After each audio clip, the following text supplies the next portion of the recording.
Hi guys, welcome all on your PDF platform. Welcome all in first lecture of this RCC in micro module. चलिए start करते हैं. This is lecture number 1 of RCC.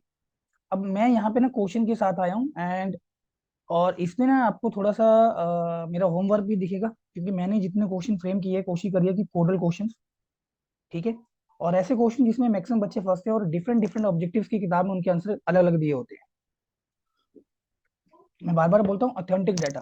Authentic data क्या होता है? या तो standard किताब है या तो आपकी कोड है या आपने बहुत अच्छे से चीजों को स्टडी किया है. फिर आपके जो नोट्स होंगे वो भी एक तरह से ऑथेंटिक डाटा ही बन जाएंगे, लेकिन उनकी कोई वैलिडिटी नहीं होती. अगर आप किसी क्वेश्चन का आंसर को चैलेंज करना चाहते हो then your notes are not be the source. Okay. चलिए तो स्टार्ट करते हैं. पहला क्वेश्चन ये रहा आपकी स्क्रीन पे. First question in front of you.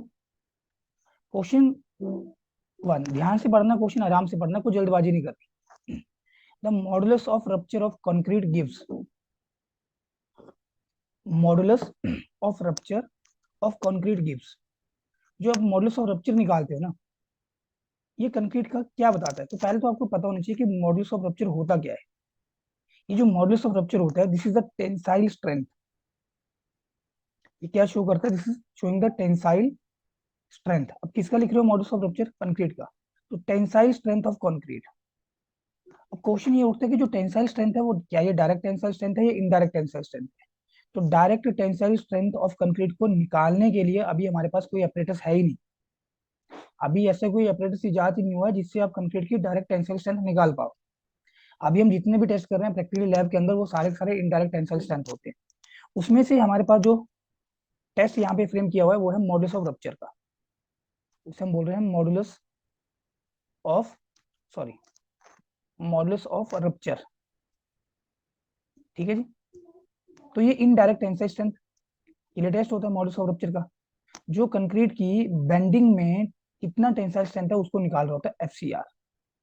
उसका फॉर्मूला क्या होता है? इसका formula 0.7 square root of F C k. एक तो ये हो गया. और दूसरा क्या होता है यहाँ पे? कंक्रीट की अगर टेंसाइल स्ट्रेंथ में इनडायरेक्ट, तो मेरे पास स्प्लिट टेंसाइल स्ट्रेंथ भी होता है. Split tensile strength. इसमें सिलेंडर होता है. Split tensile strength. ठीक है जी. पहली चीज तो ये, पहला ये बोल रहा है कि direct tensile strength of concrete. तो direct tensile of strength of concrete तो शो नहीं करता ये, क्योंकि जो मॉडुलस ऑफ रप्चर वर्ड होता है वो indirect tensile strength of concrete को शो कर रहा होता है. इस is representing the indirect tensile strength of the concrete. तो ये तो रेस से बाहर हो गया. The direct compressive strength. तो ये कंप्रेसिव स्ट्रेंथ तो होती नहीं है. जो रप्चर वर्ड होता है ये बेसिकली क्या होता है? ये टेंशन में जो कंक्रीट वीक है, we know very well concrete is extremely good in taking compression and very weak in taking tension. तो ये ऑप्शन भी नहीं होगा. ये ऑप्शन भी नहीं होगा. अच्छा, कोई मुझे बता सकता है कि इसका आंसर क्या होगा वैसे? Direct compressive strength of concrete कितना होगा? What will be the direct compressive strength of concrete? Are you able to tell me? Anybody? कोई बता सकता है? Direct compressive strength of concrete अगर आपसे पूछा तो कितना होगा? कोई बता सकता है? सर ग्रेड के बराबर ही होगी। किसके बराबर होगा? 0.6 FY। ये एक आंसर है बस. 0.67 FY. 0.67 FY एफ सी के. FY sir. कंक्रीट बोल रहे, कंक्रीट में एफ वाई कहाँ से आ गया? FCQ FCK ठीक सर। होगा सर FCK। ठीक है, तो ये भी रेस से बाहर हो गए. 0.67 तो ठीक बोले लेकिन एफ सी के की जगह एफ वाई बोल दिए. अच्छा, जो ये खाली बोल रहे थे ना एफ सी के होते हैं तो कंक्रीट क्यूब के लिए होता है ना. This is defined for the concrete cube. This is the characteristic strength. The value of strength below which not more than 5% test results are expected to fall. तो कंक्रीट क्यूब के लिए है. इसने बोला है कंक्रीट. कंक्रीट बोलेगा तो क्या करोगे? इस वैल्यू को आप किससे भाग करते हो? 1.5 से. क्योंकि जो आप ये एफ सी के निकालते हो that is the characteristic compressive strength of the concrete cube, इसमें आप 150 बाई 150 बाई 150, मतलब 150 by 150 by 150 each dimension are in mm. तो ये आप क्यूब लेते हो, इसकी आप टेस्टिंग करते हो सीटीएम में, इसके ऊपर कंप्रेसिव नेचर का लोड अप्लाई करते हो. और रियलिटी में लैब में तो बहुत सारे क्यूब टेस्ट किए जाते हैं. उसके बिहाफ के ऊपर हम क्या निकाल रहे होते हैं? एफसी के निकालते हैं. तो practically the size of member will not be 150 by 150 by 150 mm. The loading will not be the axial compression. So क्या किया जाता है, साइज इफेक्ट कंसीडर किया जाता है, लोडिंग इफेक्ट कंसीडर किया जाएगा, शेप इफेक्ट कंसीडर किया जाएगा। तो इसको पॉइंट 1.5 से भाग किया गया। सीके को 1.5 से भाग करोगे तभी तो आएगा 0.67 एफ सी के।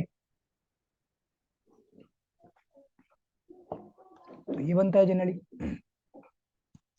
तीसरा ऑप्शन ये क्या बोल रहा है कि tensile strength of concrete in bending, ये आंसर है, दिस इज आंसर। ये जो आपका मॉडल्स ऑफ रप्चर है, ये कि शो क्या करता है, this is representing the tensile strength of concrete in bending. अब ये भी देखो जरा,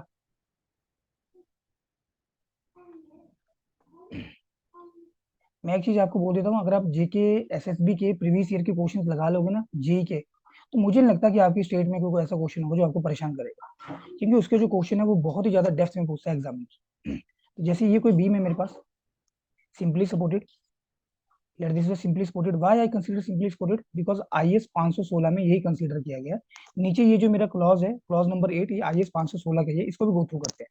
तो जब मैंने यहाँ पे मान लो कोई लोड लगाया, पॉइंट लोड लगाया, इसे हम applying a point load, now what will happen, तो जो टॉप वाला फाइबर होगा this will go under compression, इस फाइबर की जो लेंथ होगी वो कम हो रही होगी, तो बॉटम फाइबर की जो लेंथ होगी वो बढ़ रही होगी। तो ये बॉटम वाला जो फाइबर है जो टेंशन में है, तो आप मैक्सिमम कितना टेंसाइल स्ट्रेस यहाँ पे अलाउ कर सकते हो, मैक्सिमम कितना अलाउ कर सकते हो, दैट इज द एफसीआर। क्योंकि लोडिंग के कारण जो यहाँ पे टेंसाइल स्ट्रेस आएगा वो इस एफसीआर की वैल्यू से कम होना चाहिए, अदरवाइज आपका बीम टेंशन में फेल कर जाएगा, राइट, जो आप कभी चाहते नहीं हो। ऑप्शन डी क्या बोल रहा है, ऑप्शन डी ये बोल रहा है कि कैरेक्टरिस्टिक स्ट्रेंथ ऑफ कंक्रीट, नहीं ये तो एफसी की हो गया। कैरेक्टरिस्टिक स्ट्रेंथ ऑफ कंक्रीट निकालने के लिए आप तो कंप्रेसिव लोड अप्लाई करते हो सीटीए में, किस रेट के साथ अप्लाई करते हो, मैं ये भी लेके आया हूँ कोड के अंदर। अब ये देखो, अब ये आईएस 516 का पेज नंबर 16 भी है नीचे, ये लिखा है आईएस 516 और इसका पेज नंबर 16 का ही मैंने कटिंग उठाया, डायरेक्टली यहाँ पे फ्रेम कर दिया, क्योंकि कोड तो आप पढ़ते नहीं हो, तो एटलीस्ट पीडीएफ जब ओपन करोगे तो ये चीजें आप पढ़ लोगे। तो ये बोल रहा है कि test for flexural strength, flexure होता है बेंडिंग, तो आपका जो ये कंक्रीट है वो कितना यहाँ पे बेंडिंग स्ट्रेस को बियर कर लेगा। Test for the flexural strength of the moulded flexure, molded flexure test specimens. We will this clause deal with the procedure for determining the flexural strength of the molded concrete flexure test specimens. Bending के लिए जो specimen बनते हैं उनकी shape अलग होती है, compressive के लिए जो स्पेसिमेन बनते हैं उनकी शेप अलग होती है, ठीक है जी। यहाँ पे जो आपका स्पेसिमेन होगा उसके डायमेंशन अलग है, वो 150 बाई 150 बाई 150 का नहीं है, ये ध्यान रखना। एपरेटस में क्या बोल रहा है, ध्यान से सुनना word to word, each and everything what I am saying. इसमें जो आप बीम बनाते हो यहाँ पे, जिसको हम प्रिज्म बोलते हैं बेसिक, क्या हम बोलते हैं इसे, प्रिज्म बोलते हैं। तो पहले तो यूजुअली यूजुअली जो हम डायमेंशन लेके चलते हैं उस प्रिज्म की डायमेंशन होती है 150 बाई 150 इंटू 700। प्रिज्म की जो डायमेंशन होती है वो 150 बाई 150 इंटू 700 होती है, 150 बाई 150, ये तो इसका क्रॉस सेक्शन एरिया हो जाएगा, यहाँ पे क्रॉस सेक्शन दी है, और ये 700 mm। ये डायमेंशन तब आप यूज करोगे, ये शेप या साइज का बीम आप तब यूज करोगे जब कंक्रीट में जो आपका एग्रीगेट है वो 20 mm साइज का है, वो 20 mm साइज का है, उससे बड़ा है।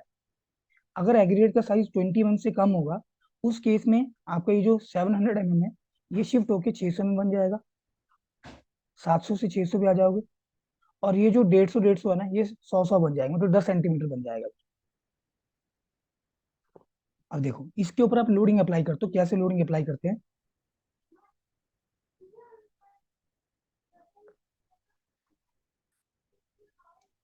कैसे लोडिंग अप्लाई करते हैं मैं ये आपको शो कर रहा हूँ, रुको जरा।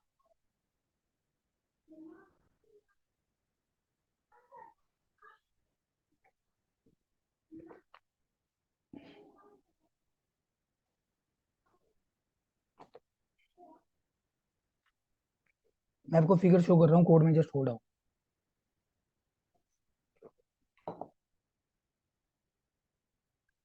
अब कंफ्यूज मत होना, विजिबल होगा ये, ठीक है, दिस इज रिकमेंडेड वन, हम इसको उठा रहे हैं। तो इसमें क्या होता है ना, नीचे देखो यहाँ पे आपके पास ये सपोर्टेड है, स्टील रॉड के ऊपर है ये, यहाँ पे भी स्टील रॉड के ऊपर सपोर्टेड है। तो ये वाला जो डिस्टेंस है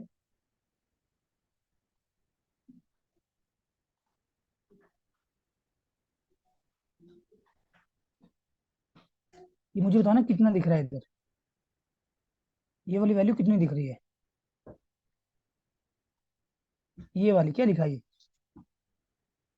ये 60 और ये 40। 40 कब यूज करोगे that I will tell you.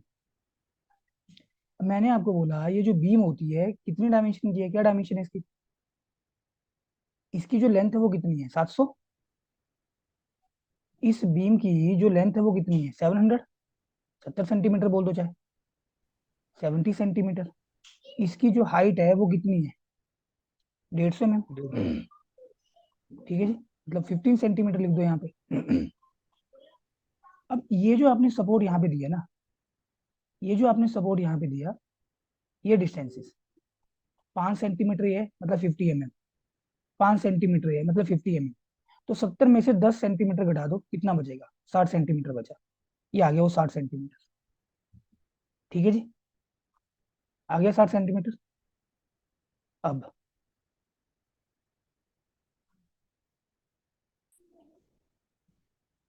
ना, अब ये देखो, ये यहाँ पे एक स्टील की रॉड ही है बेसिकली, ये भी रॉड है, ऊपर से लोड लग रहा है। तो ये देखो, अब ये जो लोड लगा ना, ये वाला बीच वाला जो पोर्शन बचा हुआ था, ये जो बीच वाला पोर्शन बचा हुआ था सेंटर से लेके यहाँ तक 600 में, ये 60 सेंटीमीटर। अब ये जो लोड लगता है कुछ ऐसे प्रोपोर्शन होता है, ये इस स्पैन को 3 इक्वल पार्ट में डिवाइड कर देगा। ये इस स्पैन को 3 इक्वल पार्ट में डिवाइड कर देगा। ठीक है जी, किसी ने ग्रुप में डाला था क्वेश्चन, तो किसी ने आंसर किया कि थर्ड पॉइंट लोडिंग होती है, और उसने बोला कि 3 लोड तो लगे नहीं, 2 पॉइंट लोडिंग होती है। नहीं, जस्ट होल्ड अप।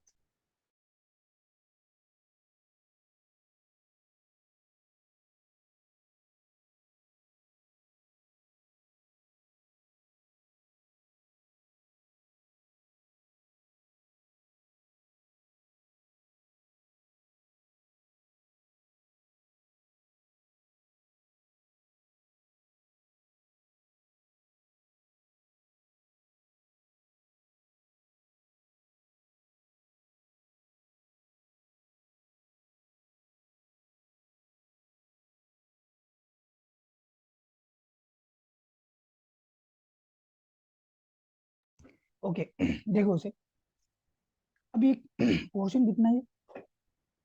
600 को, दैट इज 600 mm को 3 इक्वल पार्ट में डिवाइड कर दो, 200 हो जाएगा क्या? मतलब 20 सेंटीमीटर ये बना, 20 सेंटीमीटर ये बना, 20 सेंटीमीटर ये बना। तो यहाँ पे आपके इस लोड ने ना इस स्पैन को 3 इक्वल पार्ट में डिवाइड किया है। थर्ड पॉइंट लोडिंग बोलते हैं इसे। ठीक है, ये सेंट्रल पॉइंट लोडिंग है। ठीक है, ऑल्दो इसमें शो नहीं किया है फिगर, लेकिन अगर आप इसको साइड से देखोगे then you will see this one, this is not same figure है। सेंट्रल पॉइंट लोडिंग इसमें अभी फ्रेम नहीं है। सेंट्रल पॉइंट लोडिंग भी मेंशन है कोड के अंदर, लेकिन हम थर्ड पॉइंट लोडिंग लेके चल रहे हैं।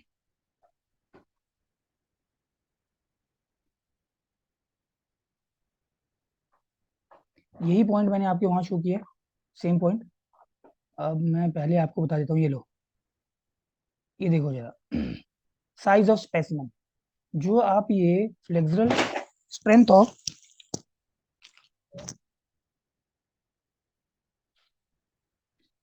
कंक्रीट लिख रहे हो, इसमें जो साइज ऑफ स्पेसिमेन है, the standard size shall be, अगर आप स्टैंडर्ड साइज पूछता है ना, हमेशा आपने यही आंसर करना है, आंखें बंद करके। कितना? 150 बाई 150।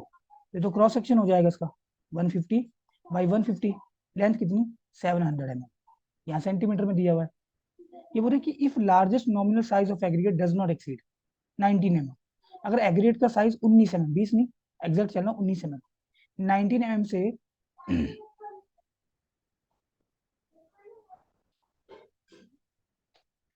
19 mm से बड़ा नहीं होगा, उस केस में आप 100 बाई 100 इंटू 500। ये JK SSB का सवाल था। ठीक है जी, मतलब अब आप जो यहाँ पे प्रिज्म बनाओगे ना, इसको हम प्रिज्म बोलते हैं बीम को। तो कितना साइज हो गया इसका? 100 इंटू 100 इंटू 500, मतलब 10 इंटू 10 इंटू 50। अब ये देखो जरा, अब यहाँ पे लगा है क्या? यहाँ पे आपके वो सपोर्ट, स्टील वाली सपोर्ट। तो कितना है ये फिक्स है, ये 50 mm है। ये कितना? ये भी फिक्स है 50 mm। तो 500 में से 100 घटा लो, 400 mm। 400 मतलब 40 सेंटीमीटर। मैंने आपको बताया 40 क्यों लिखा है, ये 40 इसलिए लिखा था, एक लोड यहाँ पे लग रहा है, एक लोड यहाँ पे लग रहा है, और ये जो लोड के डिस्टेंस है सपोर्ट से वो इक्वल डिस्टेंस पे है, थर्ड पॉइंट लोडिंग है। ठीक है जी।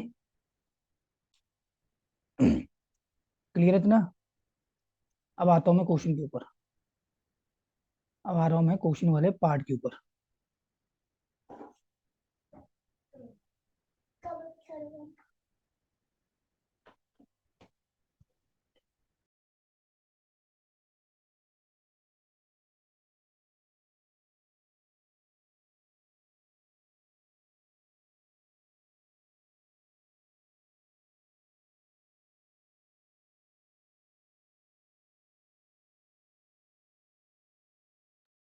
ये देखो,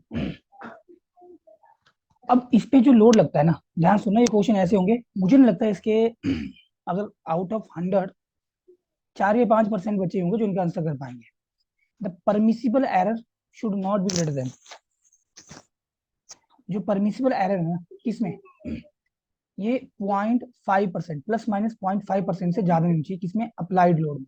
मतलब जो आपका अप्लाइड लोड है ना, जो भी यहाँ पे स्पेसिफाइड लोड होगा, वो 0.5% बढ़ सकता है और 0.5% कम भी हो सकता है। लेकिन जहां पे, ठीक है, ये किस केस में, जहां पे आपके पास higher degree of accuracy required होगी वहां पे। लेकिन जहां पे higher degree of accuracy required नहीं होगी, तो वहां पे जो डेविएशन इन लोड होगा वो plus minus 1.5% of the applied load for the commercial type of the use. दिमाग में बिठा लो कि जिस भी प्लंजर से आप लोड लगा रहे हो, लोड आपका जो रेट होता है एक 140 kg, ये रेट होता है भाई लोडिंग का, लोडिंग का ये रेट होता है 140 kg पर सेंटीमीटर स्क्वायर। कोड में मेंशन है, कहाँ मेंशन है ये भी दिखाता हूँ। तो ये लोड इससे कितना डेविएट हो सकता है, इसका प्लस माइनस 0.5% कर लो, इतना ये बढ़ भी सकता है लोड, इतना ये घट भी सकता है। ये तब होगा जब आपको बहुत ज्यादा हाई डिग्री ऑफ एक्यूरेसी की रिक्वायरमेंट होगी। समझे बात को, ये तब होगा जब बहुत ज्यादा हाई डिग्री ऑफ एक्यूरेसी की रिक्वायरमेंट होगी। जब हाई डिग्री ऑफ एक्यूरेसी की रिक्वायरमेंट नहीं होगी तो plus minus 1.5% of that load, इतना डेविएशन अलाउड है, कोड के अंदर लिखा हुआ है। ये मैं नहीं बोल रहा हूँ, कोड बोल रहा है, देख लो आंखों के सामने। अब इसके साथ देखो क्या बोल रहा है, इसके साथ ही देखो क्या बोल रहा है इधर। मैं इसलिए रीड कर रहा हूँ कि जब आप कोई ऑब्जेक्टिव के एक सवाल लगाते हो ना, और उस ऑब्जेक्टिव की किताब में क्वेश्चन कुछ और दिया होता है, और तुम बेमतलब के फालतू के जो कमेंट आते हैं ना ग्रुप में, इसका आंसर ये है, इसका आंसर ये है, इसका आंसर ये होगा, किताब में सही दिया है, क्लास में गलत किया है, कोई बोलता क्लास में सही है किताब में गलत है, ठीक है, वो सारी चीजें दूर हो जाएंगी। देखो, the bed of the testing machine shall be provided with the 2 steel rollers. जो टेस्टिंग मशीन का बेड होगा, बेड बोल रहा है ये, बेड तो समझते होंगे, उसमें 2 स्टील के रोलर लगे हैं ऐसे। The bed of the testing machine should be provided with the 2 steel rollers. ऐसे जा रहे हैं रोलर्स बेसिकली, ऐसे जा रहे होंगे ये, ट्राई टू अंडरस्टैंड। अब ये क्या हो रहा है, ये 38 mm डायमीटर में है, ये कितने में, ये 38 mm डायमीटर, बिल्कुल भी इंपॉर्टेंट नहीं है, बेकार की चीज है हमारे लिए। ठीक है जी। On which specimen is to be supported, ये लो, ये आ गया स्पेसिमन। स्पेसिमन का शेप क्या था, तो जब तक वो स्पेसिफाई नहीं करता है एग्रीगेट साइज के ऊपर को कमेंट, तब आपने हमेशा ही आपने जो साइज लेना है वो कितना लेना है, वो 150/150 इंटू 700, वही साइज है। छोटा कर लो इसको,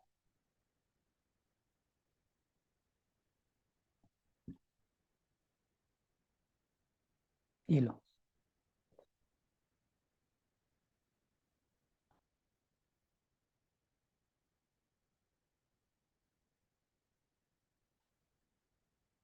ठीक है जी, बना दिए। 150, 150 और 700, each dimension is in mm। ठीक है जी। अब देखो क्या बोल रहे हैं, only specimen is to be supported and these rollers shall be so mounted that the distance from the center to center is, कितना है, इनका सेंटर टू सेंटर डिस्टेंस कितना है, लिखा है 60 सेंटीमीटर, लिखा है 60 सेंटीमीटर। तो अगर ये 60 सेंटीमीटर होगा तो कितना बचा, इक्वल होते हैं ओवर एंगल दोनों तरफ, तो कितना बचा 5 सेंटीमीटर ये, 5 सेंटीमीटर ये, हो गया पूरा 70 सेंटीमीटर। फॉर 15 सेंटीमीटर स्पेसिमन, अगर वो 40 सेंटीमीटर वाला स्पेसिमन होगा, 40 सेंटीमीटर वाला क्या है, मतलब यहाँ पे जब आप 100/100 इंटू 600 वाला सॉरी 500 वाला। ये स्पेसिमेन कब यूज करते थे, अभी बोला कोड ने कि अगर जो एग्रीगेट आप यूज कर रहे हो वो 19 mm से बड़ा नहीं है तो ये वाला होगा। तो अगेन जो आपके रोलर रखे गए हैं वो यहाँ पे सेंटर टू सेंटर डिस्टेंस कितना उनका 40 सेंटीमीटर है, 40 सेंटीमीटर है। ठीक है। The load shall be applied through two similar, ये बहुत ज्यादा इंपॉर्टेंट है, किसी भी किताब में होगा उसको सही कर लो, किसी भी सेंटर की है, किसी भी सेंटर की है, किसी के भी नोट्स है, रटो मत। The load shall be applied through two similar rollers, एक जैसे रोलर होंगे, माउंटेड एट द, ये लो मैंने हाईलाइट भी करके रखा है कि तुम्हें दिक्कत ना हो, क्योंकि पढ़ते तो तुम हो नहीं, इंग्लिश पढ़ने नहीं आती। Mounted at the 3 points of the supporting span. अब सपोर्टिंग स्पैन के ऊपर ऐसा नहीं 3 पॉइंट्स के ऊपर रखा है लोड, वो जो दो लोड लगे हैं, टू सिमिलर रोलर बोला है ना इसने, the load shall be applied through the two similar rollers. तो रोलर कुछ नहीं है, ये इधर एक रोलर है, स्टील का रॉड है ये भी। अब इसके ना पहले तो आप 3 हिस्से कर लो। तो एक स्टील रॉड यहाँ रखा हुआ है और एक स्टील रॉड यहाँ रखा हुआ है, गौर करना, 2 स्टील रॉड है, और इसके ऊपर ये मेरा प्लंजर है जिससे हम लोड लगा रहे हैं, basic we are applying the load. समझ रहे हो, तो ये वाला डिस्टेंस कितना है, 1/3 कर लो जो भी ओवरऑल स्पैन है। तो ये 20 सेंटीमीटर ये हुआ, 20 सेंटीमीटर ये हुआ, 20 सेंटीमीटर ये हुआ, टोटल इज 200। ठीक है जी। अब ये बिल्कुल भी जरूरत नहीं है कि स्पेसिंग ध्यान रखने की, ऊपर और रोलर के बीच में क्या स्पेसिंग है। और इसने बोल दिया 20 या 13.3 भी हो सकता है। 13.3 किस केस में होगा, जब 40 वाला होगा। 40 सेंटीमीटर के 3 हिस्से करने हैं बराबर, 13 3 39 होता है, तो 13.3 सेंटीमीटर बनेगा। इतना तो समझ ही सकते हो, इतना तो समझ ही सकते हो। ठीक है जी। तो 20 और 13.3 सेंटीमीटर, सेंटर टू सेंटर। मुझे बताओ ये समझ में आ रहा है what I am saying here? क्योंकि बहुत सारे केसेस में ना बच्चे ग्रुप में डालते हैं डाउट, ग्रुप में डाल रहे होते हैं डाउट कि ये किसी किताब में ये दिया है। मैं बोलता हूँ किताब छोड़ो कोड पढ़ो, किताब छोड़ो कोड पढ़ो, कोड पढ़ लोगे किताब में रेक्टिफिकेशन कर दोगे। और किताब कौन सी पढ़ते हो, जिसका किसी को पता नहीं होता। ऐसी ऑब्जेक्टिव की किताब उठाओगे जिसका किसी को पता नहीं होगा, जिसमें क्वेश्चन भी गलत है, आंसर तो दूर की बात है। ठीक है सर जी? जो बिल्डिंग मटेरियल है क्या उसका भी कोई नेशनल कोड है ऐसे, सभी उसके भी चीज का सारे? कोड है, ओके। सभी चीज का कोड है। ठीक। तो सर्च करना पड़ेगा, थोड़ा सा जी सर। मेहनत करनी पड़ेगी। मेरे पास 100+ कोड है, मेरे पास 100+ कोड है। सर पढ़ेगा अगर, कोई नहीं उनको, हाँ जी ठीक है। कोई नहीं पढ़ेगा, इसलिए मैं शेयर भी नहीं करता हूँ। सर बिल्डिंग मटेरियल का शेयर कर दीजिएगा। इसलिए मैं शेयर भी नहीं करता हूँ, कोई पढ़ता नहीं है ऑनेस्टली स्पीकिंग। जो पढ़ने वाला होता है गूगल से डाउनलोड कर लेता है, ओके सर। जो पढ़ने वाला होता है गूगल से डाउनलोड कर लेगा, क्योंकि everything is available on the Google. ठीक है सर। ठीक है। चलिए, अब इसमें क्लियरली मार्क किया हुआ है, देखो इसमें क्लियरली मार्क किया हुआ है कि third points of the supporting span. अब तुम खुद बताओ, अगर ये 40 सेंटीमीटर वाला होगा, अगर ये 40 सेंटीमीटर वाला होगा, और उल फजूल की बातें फिर करेंगे बाद में, कहीं से पता नहीं कहाँ से पढ़ा होगा, सर हमने तो ये पढ़ा था इसी सेंटर में, वहां पे तो ये बताया। तो इसके 3 हिस्से कितने होंगे, 13.3, 13.3, 13.3, कितना हो गया, 39.9 सेंटीमीटर हो गया। और क्या चाहते हो, 40 ही हो गया ये। इससे इक्वल डिवाइडेशन क्या करोगे, जो कोड ने दे दिया देखो। अब ये बोल रहा है the load should be divided equally between the two loading rollers, या फिर से बोल रहा है all roller shall be mounted in such a manner that the load is applied axially. Load कैसे लग रहा है, एक्सियली लग रहा है। ठीक है जी। And without subjecting to the specimen to any torsion stresses. Torsion stresses नहीं आ रहे, it means load shear centre से पास कर रहा है। टॉर्शनल स्ट्रेसेस नहीं आ रहे, इसका मतलब क्या है कि लोड जो है वो शियर सेंटर से पास कर रहा है, कोड में लिखा हुआ है। अगर कभी आपको क्वेश्चन मिलता है कि जो हम टेंसाइल स्ट्रेंथ ऑफ कंक्रीट निकाल रहे हैं कौन सा है, तो थर्ड पॉइंट लोडिंग हो गया। कौन सा हो गया, थर्ड पॉइंट लोडिंग हो गया। तो क्लियर हो गया मेरे ख्याल से, इतना क्लियर यस होगा। सर। ये हम टेंसाइल स्ट्रेंथ की बात कर रहे थे। ठीक है, चले आगे क्वेश्चन के ऊपर, क्योंकि कोड डिस्कस करने लगोगे ना, it will take a long time.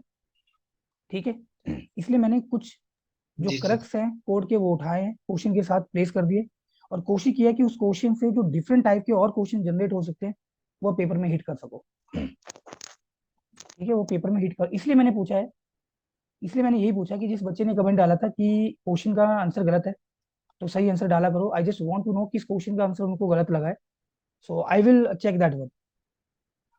ठीक है जी। चलिए दूसरे क्वेश्चन के ऊपर आओ। The yield stress of corrugated bar, corrugated bar कौन सी बार होती है, तो आंसर है कॉरुगेटेड बार वो बार होती है जिनके सरफेस के ऊपर रिब्स होती है, डिफॉर्मेशन होती है। तो जब मैंने आरसीसी आप लोगों को पढ़ाया था, जो बच्चे माइक्रो मॉड्यूल से पहले के जुड़े हुए हैं, तो मैंने आपको उनकी एग्जैक्ट फॉर्मेशन भी दिखाई थी, लाइव पिक्चर दिखाया था। स्टील के ऊपर कुछ ऐसे रिप्स होती हैं, प्रोजेक्शन होती हैं, ठीक है जी, जिनको हम क्या बोलते हैं, कॉरुगेशन बोलते हैं। जिनको हम क्या बोलते हैं, कॉरुगेशन बोलते हैं। अभी बोल रहे हैं कि as sorry the yield stress of the corrugated bar. Yield stress मतलब एफ वाई। यील्ड स्ट्रेस का मतलब क्या है, यील्ड स्ट्रेस का मतलब है एफ वाई। सोम तो पढ़ा ही होगा, सोम तो सभी ने पढ़ा ही होगा।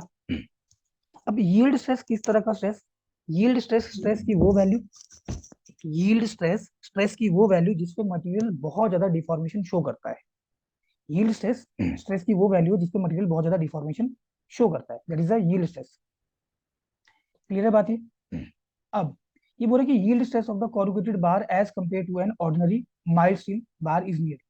मेरा लैपटॉप ना थोड़ा सा अपने आप आई थिंक ऑपरेटेड हो रहा है बार बार। चलिए, yield stress of corrugated bar as compare to an ordinary mild steel bar. मतलब अगर आप यील्ड स्ट्रेस की बात करते हो किसके लिए, कॉरुगेटेड बार के लिए। कॉरुगेटेड बार्स क्या होंगी, कॉरुगेटेड बार्स होगी आपकी डिफॉर्म्ड बार।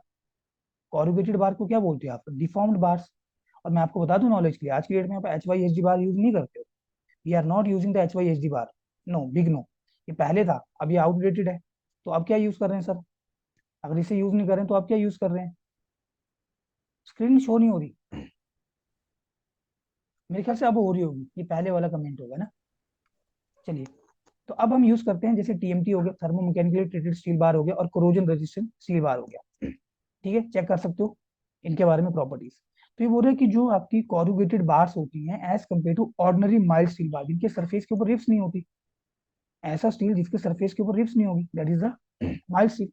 तो आपको क्या लगता है कि जो यील्ड स्ट्रेस होगा इस डिफॉर्म्ड बार के लिए, वो ज्यादा होगा या कम होगा as compare to mild steel? ज्यादा होगा। वो कितना ज्यादा है, 50% ज्यादा है। कितना ज्यादा, 50% ज्यादा है। मैं यहाँ पे आपको जस्टिफिकेशन के साथ भी लेके आया। अगर कभी चैलेंज करना पड़ जाए, कोड का रेफरेंस दे दो, कोड का रेफरेंस दो, आपके नोट्स का रेफरेंस नहीं चलता उधर, कोड का रेफरेंस दो, यही चलेगा। अब देखो क्या है, permissible stresses in the steel reinforcement. Table number 22 से देख सकते हो, आईएस 456 है ये। Permissible stresses in the steel reinforcement. तो क्या बोल रहा है code, types of stress in the steel reinforcement. Tension में अलग होता है, कंप्रेशन में अलग होता है। जब स्टील बार टेंशन में होगा तो परमिसिबल स्ट्रेस कुछ और होगा, स्टील बार कंप्रेशन में होगा, परमिसिबल स्ट्रेस कुछ और होगा। स्टील बार टेंशन में है तो परमिसिबल स्ट्रेस कुछ और है, स्टील बार कंप्रेशन में है तो परमिसिबल स्ट्रेस कुछ और है। अगर यही स्टील बार आपका टेंशन में है लेकिन वो डिफॉर्म्ड बार है, तो उसके लिए परमिसिबल स्ट्रेस कुछ और है। स्टील बार टेंशन में है, अगर वो माइल्ड स्टील है, उसका परमिसिबल स्ट्रेस कुछ और है। क्वेश्चन ध्यान से पढ़ना, उसने पूछा क्या है, क्वेश्चन ध्यान से पढ़ना कि उसने पूछा क्या है, जल्दबाजी में गलत करके आओगे। अब ये बोल रहा है कि माइल्ड स्टील बार है, conforming to grade 1 IS 432 part 1। जो पंजाब वाले में ये बोलता हूँ कि आपसे कोड वो बहुत ज्यादा पूछता है, तो नॉर्मल चीजें तो याद रहती नहीं, कोड कहाँ से याद रहेंगे, नॉर्मल चीजें तो याद रहती नहीं है। तो कोशिश करो कि जब आप क्वेश्चंस लगाओ उनके कोड भी देख लो, तो कोड तो नहीं है उसका। आईएस 432 पार्ट 1, ठीक है जी। डिफॉर्म बार लिखा है यहाँ पे, डिफॉर्म बार, ठीक है, high yield strength deform bar, conforming to the code IS 1786, grade Fe 415 की बात कर रहा है, ठीक है जी। अब मुझे बताना है, अगर मैं टेंशन में मान लूं, बस मैं एक चीज उठा लूंगा उससे प्रूव हो जाएगा। टेंशन में बात करूं, कितना है यहाँ पे परमिसिबल स्ट्रेस, और किसके लिए, up to and including 20 mm। मतलब माइल्ड स्टील बार है जिसका डायमीटर 20 mm है या 20 mm से छोटा है, जो डायमीटर है वो 20 mm से छोटा है, उसके बराबर, इससे बड़ा नहीं है, ठीक है। तो इन दैट केस,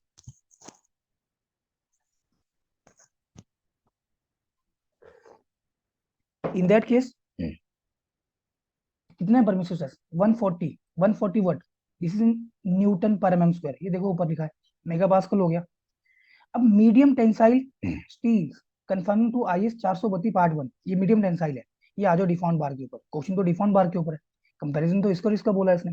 तो कितना है मुझे बताओ, 140 का आधा कितना हो गया, 140 का आधा 70 हो गया क्या, 140 का आधा 70 हो गया। 140 में 70 जोड़ोगे कितना आएगा, 210 आएगा क्या, 210 से ज्यादा परमिसिबल स्ट्रेस है क्या, 210 से बाकी भी उठा लो। 130 का अगर डायमीटर 20 mm से बड़ा होगा तो परमिसिबल स्ट्रेस घटता है, बढ़ेगा नहीं। स्टील बार का डायमीटर बढ़ने से परमिसिबल स्ट्रेस बढ़ता नहीं है, घटता है। कोड बोलता है कि डायमीटर बढ़ने से स्टील के अंदर अनसर्टेनिटीज, मतलब इनफिनिटीज, सुपरिटी नहीं बढ़ेगा, मतलब उसके अंदर वॉइड्स आने के चांसेस बढ़ जाएंगे, इसलिए परमिसिबल स्ट्रेस घटा दिया कोड ने, इसीलिए परमिसिबल स्ट्रेस घटा दिया, ठीक है। 130 का आधा कितना होगा बता सकते हो, 130 का आधा कितना हो गया बता सकते हो? 130 का आधा कितना हो गया? 65 हो गया क्या? 65 हो गया। 130 में 65 दोगे, 195, 195 आ रहा है क्या? कितना दिया है? 230 दिया है, 50% से ज्यादा ही है। कितना दिया है? 50% से ज्यादा दिया है। अब देखो, कंप्रेशन इन कॉलम बार, अब ये कॉलम कंप्रेशन मेंबर होता है तो बार भी कंप्रेशन में 130 दिया है माइल्ड स्टील के लिए, डिफॉर्म बार के लिए 190 दिया। अब तुम बोलोगे सर ये तो 150% नहीं बना। 130 का आधा कितना होगा? 65। 130 में 65 जोड़ दो, कितना आ रहा है? 195 आ रहा है, 190 के करीब है, 190 के करीब ही है। ठीक है, तो यहाँ से आपको एक आइडिया मिल जाएगा कि जो आपकी डिफॉर्म बार होती है उनके लिए जो परमिसिव स्ट्रेस गिवन है वो क्या है? वो माइल्ड स्टील के लिए जो भी यहाँ पे स्ट्रेस गिवन है उसके 50% से ज्यादा ही है, उसके 50% से ज्यादा ही है। अब लो, किसी भी किताब में आपको ये जस्टिफिकेशन नहीं देगा, किसी भी किताब में ये जस्टिफिकेशन नहीं देगा, वो अपने अपने तूक देंगे, वो अपने अपने यहाँ पे तूक देंगे और बकवास लिखे होंगे, और वही बकवास आप रट लोगे फिर। कोड तो पढ़ोगे नहीं, कोड नहीं पढ़ना है आपको। आप तो ऐसी किताब चाहते हो जिसमें सब कुछ हो, मेहनत ना करनी पड़े। चलो आगे, आगे आ जाओ, नेक्स्ट क्वेश्चन के ऊपर आओ। क्वेश्चन नंबर, अब मेरे ख्याल से आरसीसी हमने बहुत अच्छे से किया है, तो इससे कोई क्वेश्चन छूटने नहीं चाहिए आपसे। अभी तो मैं बस सीटी के क्वेश्चन के साथ आ रहा हूँ, आरसीसी वाले तो पार्ट अभी हमने किया नहीं स्टार्ट। ये देखते हैं, ये लो next question. Question number third में क्या बोल रहा है? क्वेश्चन नंबर थर्ड में ये बोल रहा है the ratio of direct tensile strength to compressive strength, ratio of direct tensile strength. अब तुम बोलोगे सर डायरेक्ट टेंसाइल स्ट्रेंथ तो हम निकाल नहीं सकते, आपने पहले बताया कंक्रीट की डायरेक्ट टेंसाइल स्ट्रेंथ नहीं निकाल सकते हैं। हाँ बताया, लेकिन अगर डायरेक्ट टेंसाइल स्ट्रेंथ लिखना हो, अगर डायरेक्ट टेंसाइल स्ट्रेंथ लिखना हो कंक्रीट का with respect to its compressive strength, अगर कंक्रीट की डायरेक्ट टेंसाइल स्ट्रेंथ लिखनी हो with respect to its compressive strength, तो कितना लेके चलते हैं? तो हम 10 से 15% लेके चलते हैं। कितना लेके चलते हैं? 10 से 15%। किन्हीं किन्हीं किताब के अंदर 7 से 15% भी है, दिस इज 7 to 15%। तो रेशियो कितना आता है? Ratio of the direct tensile strength to the compressive strength, तो ये आपका 10 से 15% जाएगा। और इसमें चेक कर लो 15% कितना होता है?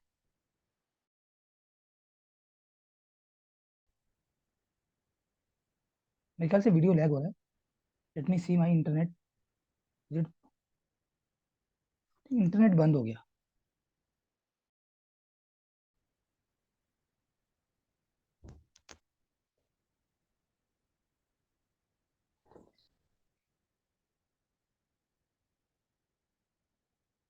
मुझे बताओ, क्या क्लास चल रही है? Is it, are you yes connected sir. Guys? Yes, sir. Yes sir. Yes sir, चल रही। हाँ, एक मिनट रुको जरा, ये अपने आप डिस्कनेक्ट हो जा रहा है। चलिए ठीक है, तो डायरेक्ट टेंसाइल स्ट्रेंथ को मान लो मैं लिख देता हूँ यहाँ पे F D T, direct tensile strength हो गया। डायरेक्ट टेंसाइल स्ट्रेंथ को मैं लिख दिया F D T, direct tensile strength. तो कितना होता है? ये होता है 10 से 15%। किसका? जो कंप्रेसिव स्ट्रेंथ होती है, तो इसको मैं एफ सी के फ्रेम कर देता हूँ ट्यूब के रिस्पेक्ट में। तो 10 से 15% कितना हो गया? तो 10/100 या तो 0.1 लिख लो, 15/100 या तो 0.15 लिख लो। कितना है यहाँ पे? 0.15 है। तो आंसर क्या बना? आंसर बन गया मेरा बी। ठीक है जी, अब चलो, अब दूसरे तरीके से इसको प्रूव करते हैं। देखो, टेंसाइल स्ट्रेंथ ऑफ कंक्रीट, ये IS 456 में क्लॉज है आपका 6.22। ठीक है, अब ये बोल रहा है कि जो फ्लेक्सुरल एंड स्प्लिट या स्प्लिटिंग टेंसाइल स्ट्रेंथ है shall be obtained as per the code IS 516 या IS 5816। ये कोड देख लो, दो कोड और आगे जो पूछ रहे थे कोड कहाँ से मिलेंगे, डालो उनका नंबर गूगल पे, कर लो डाउनलोड। अभी पूरे व्हेन डिजाइनर विशेस, जब भी जो डिजाइनर है अगर उसकी इच्छा होगी to use an estimate of the tensile strength from the compressive strength, वो चाहता है कि वो कंक्रीट की टेंसाइल स्ट्रेंथ का एस्टिमेट बताए, कहाँ से? उसकी कंप्रेसिव स्ट्रेंथ से। फॉलोइंग रिलेशन में बी यूज, फॉलोइंग फॉर्मूला में बी यूज, ये फॉर्मूला यूज कर लो। देखो कोड बोल रहा है ये, कर लो यूज इसको।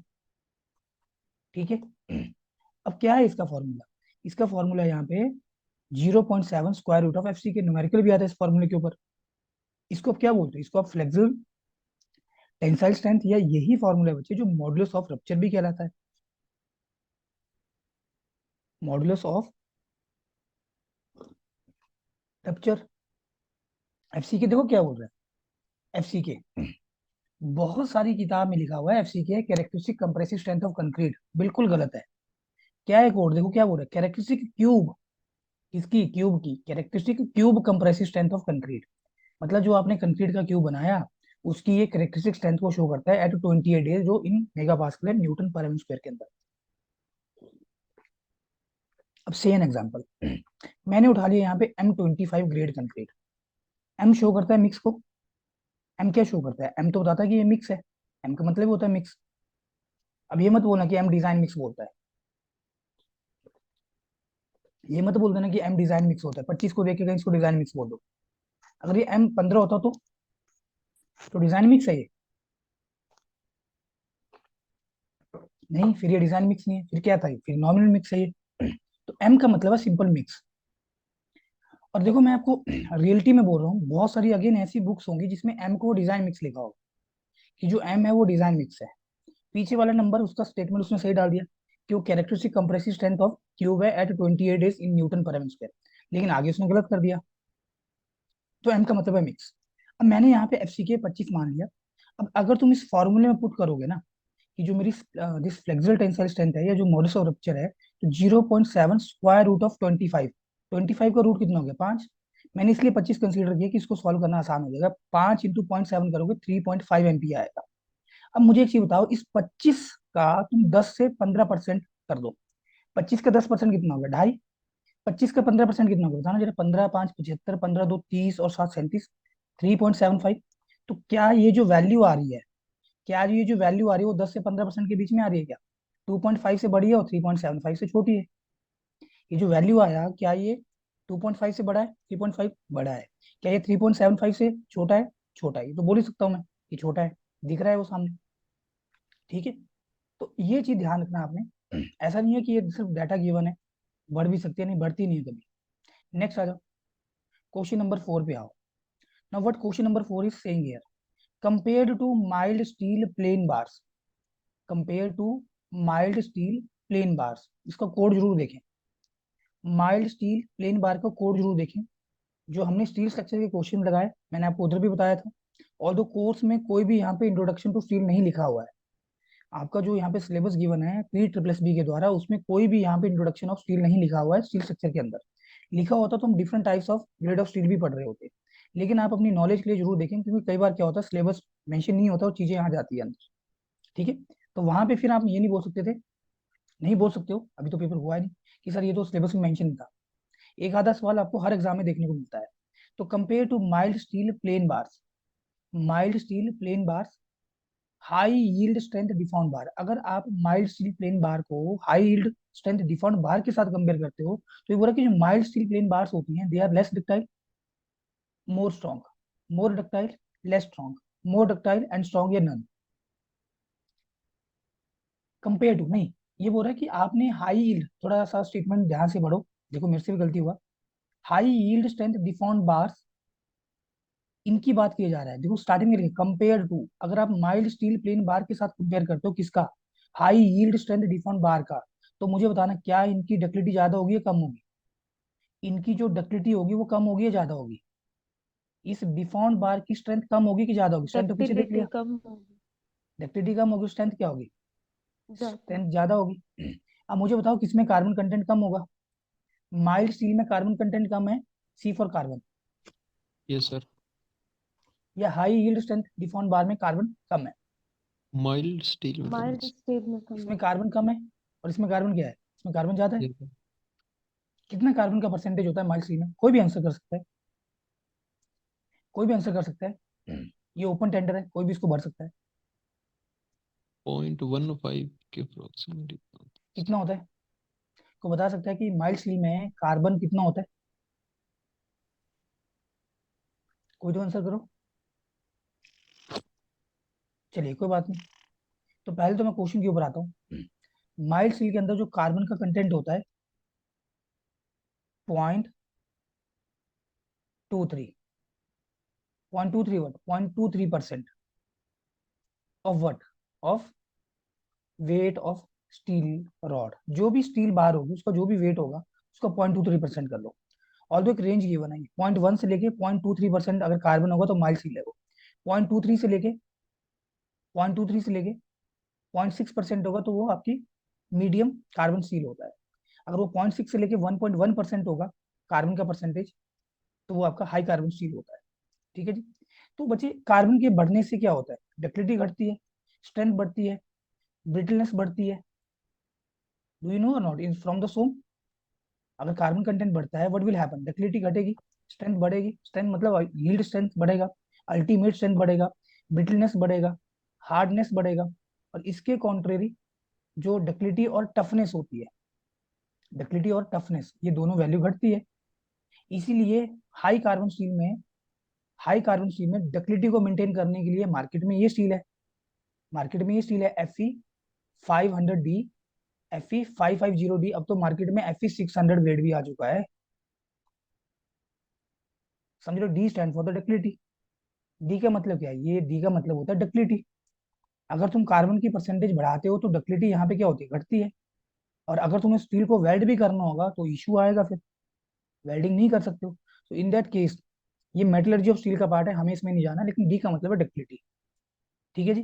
तो इस क्वेश्चन का जो आंसर बना, तो compared to mild steel, high yield strength deformed bars, less ductile but more strong, इसका आंसर हुआ ए। जो आंसर कर रहे हैं बी वो गलत है। क्वेश्चन पढ़ लो, देखो पहले ये बोल रहा है compared to mild steel plain bars. अगर माइल्ड स्टील प्लेन बार के साथ कंपेयर करते हो, किसका? High yield strength deformed bar का। अगर माइल्ड स्टील प्लेन बार के साथ कंपेयर करते हो, किसका? High yield strength deformed bar का, तो वो क्या होंगी? वो लेस डक्टाइल है, हाई स्ट्रेंथ है। Less ductile but more strong, answer हुआ ए। तो जो आंसर कर रहे हैं बी वो गलत है, जिन्होंने आंसर बी किया वो गलत है, जो आंसर ए करे वो सही है। रीजन मैंने आपको दे दिया इधर, रीजन मैंने आपको दे दिया। और मैं फिर से बोलता हूँ, मैं किसी भी चीज की प्रमोशन नहीं कर रहा हूँ, किसी भी सेंटर की। आप जहां मर्जी पढ़ो, किसी भी सेंटर में जाओ, इट्स नॉट मैटर। लेकिन मैं एक चीज बोलता हूँ बच्चे, अगर आप वाकई में पेपर निकालना चाहते हो ना, अगर आपकी बेसिक क्लियर है तब तो पेपर निकल जाएगा। अगर बेसिक क्लियर है ना, नहीं है, और आप सोच रहे हो कि पेपर ये बस माइक्रो मॉड्यूल क्वेश्चन क्वेश्चन लगा के निकल जाएगा, तो चांसेस बहुत कम होते हैं। अगर आप वाकई में पेपर निकालना चाहते हैं, क्योंकि पेपर तो आते रहेंगे, स्टेट के अंदर पेपर तो आते रहेंगे, तो एक बार चीजों को अच्छे से गो थ्रू कर लो, ध्यान से। मतलब आपको खुद को समय दो, 8-9 महीने खुद को दो, पेपर आएगा डेफिनेटली आप निकाल दोगे। ठीक है। अब उसके लिए तुम्हें कंटिन्यूसली पढ़ना भी पड़ता है। चलो क्वेश्चन नंबर 5 के ऊपर आओ, क्वेश्चन नंबर 5 के ऊपर आओ।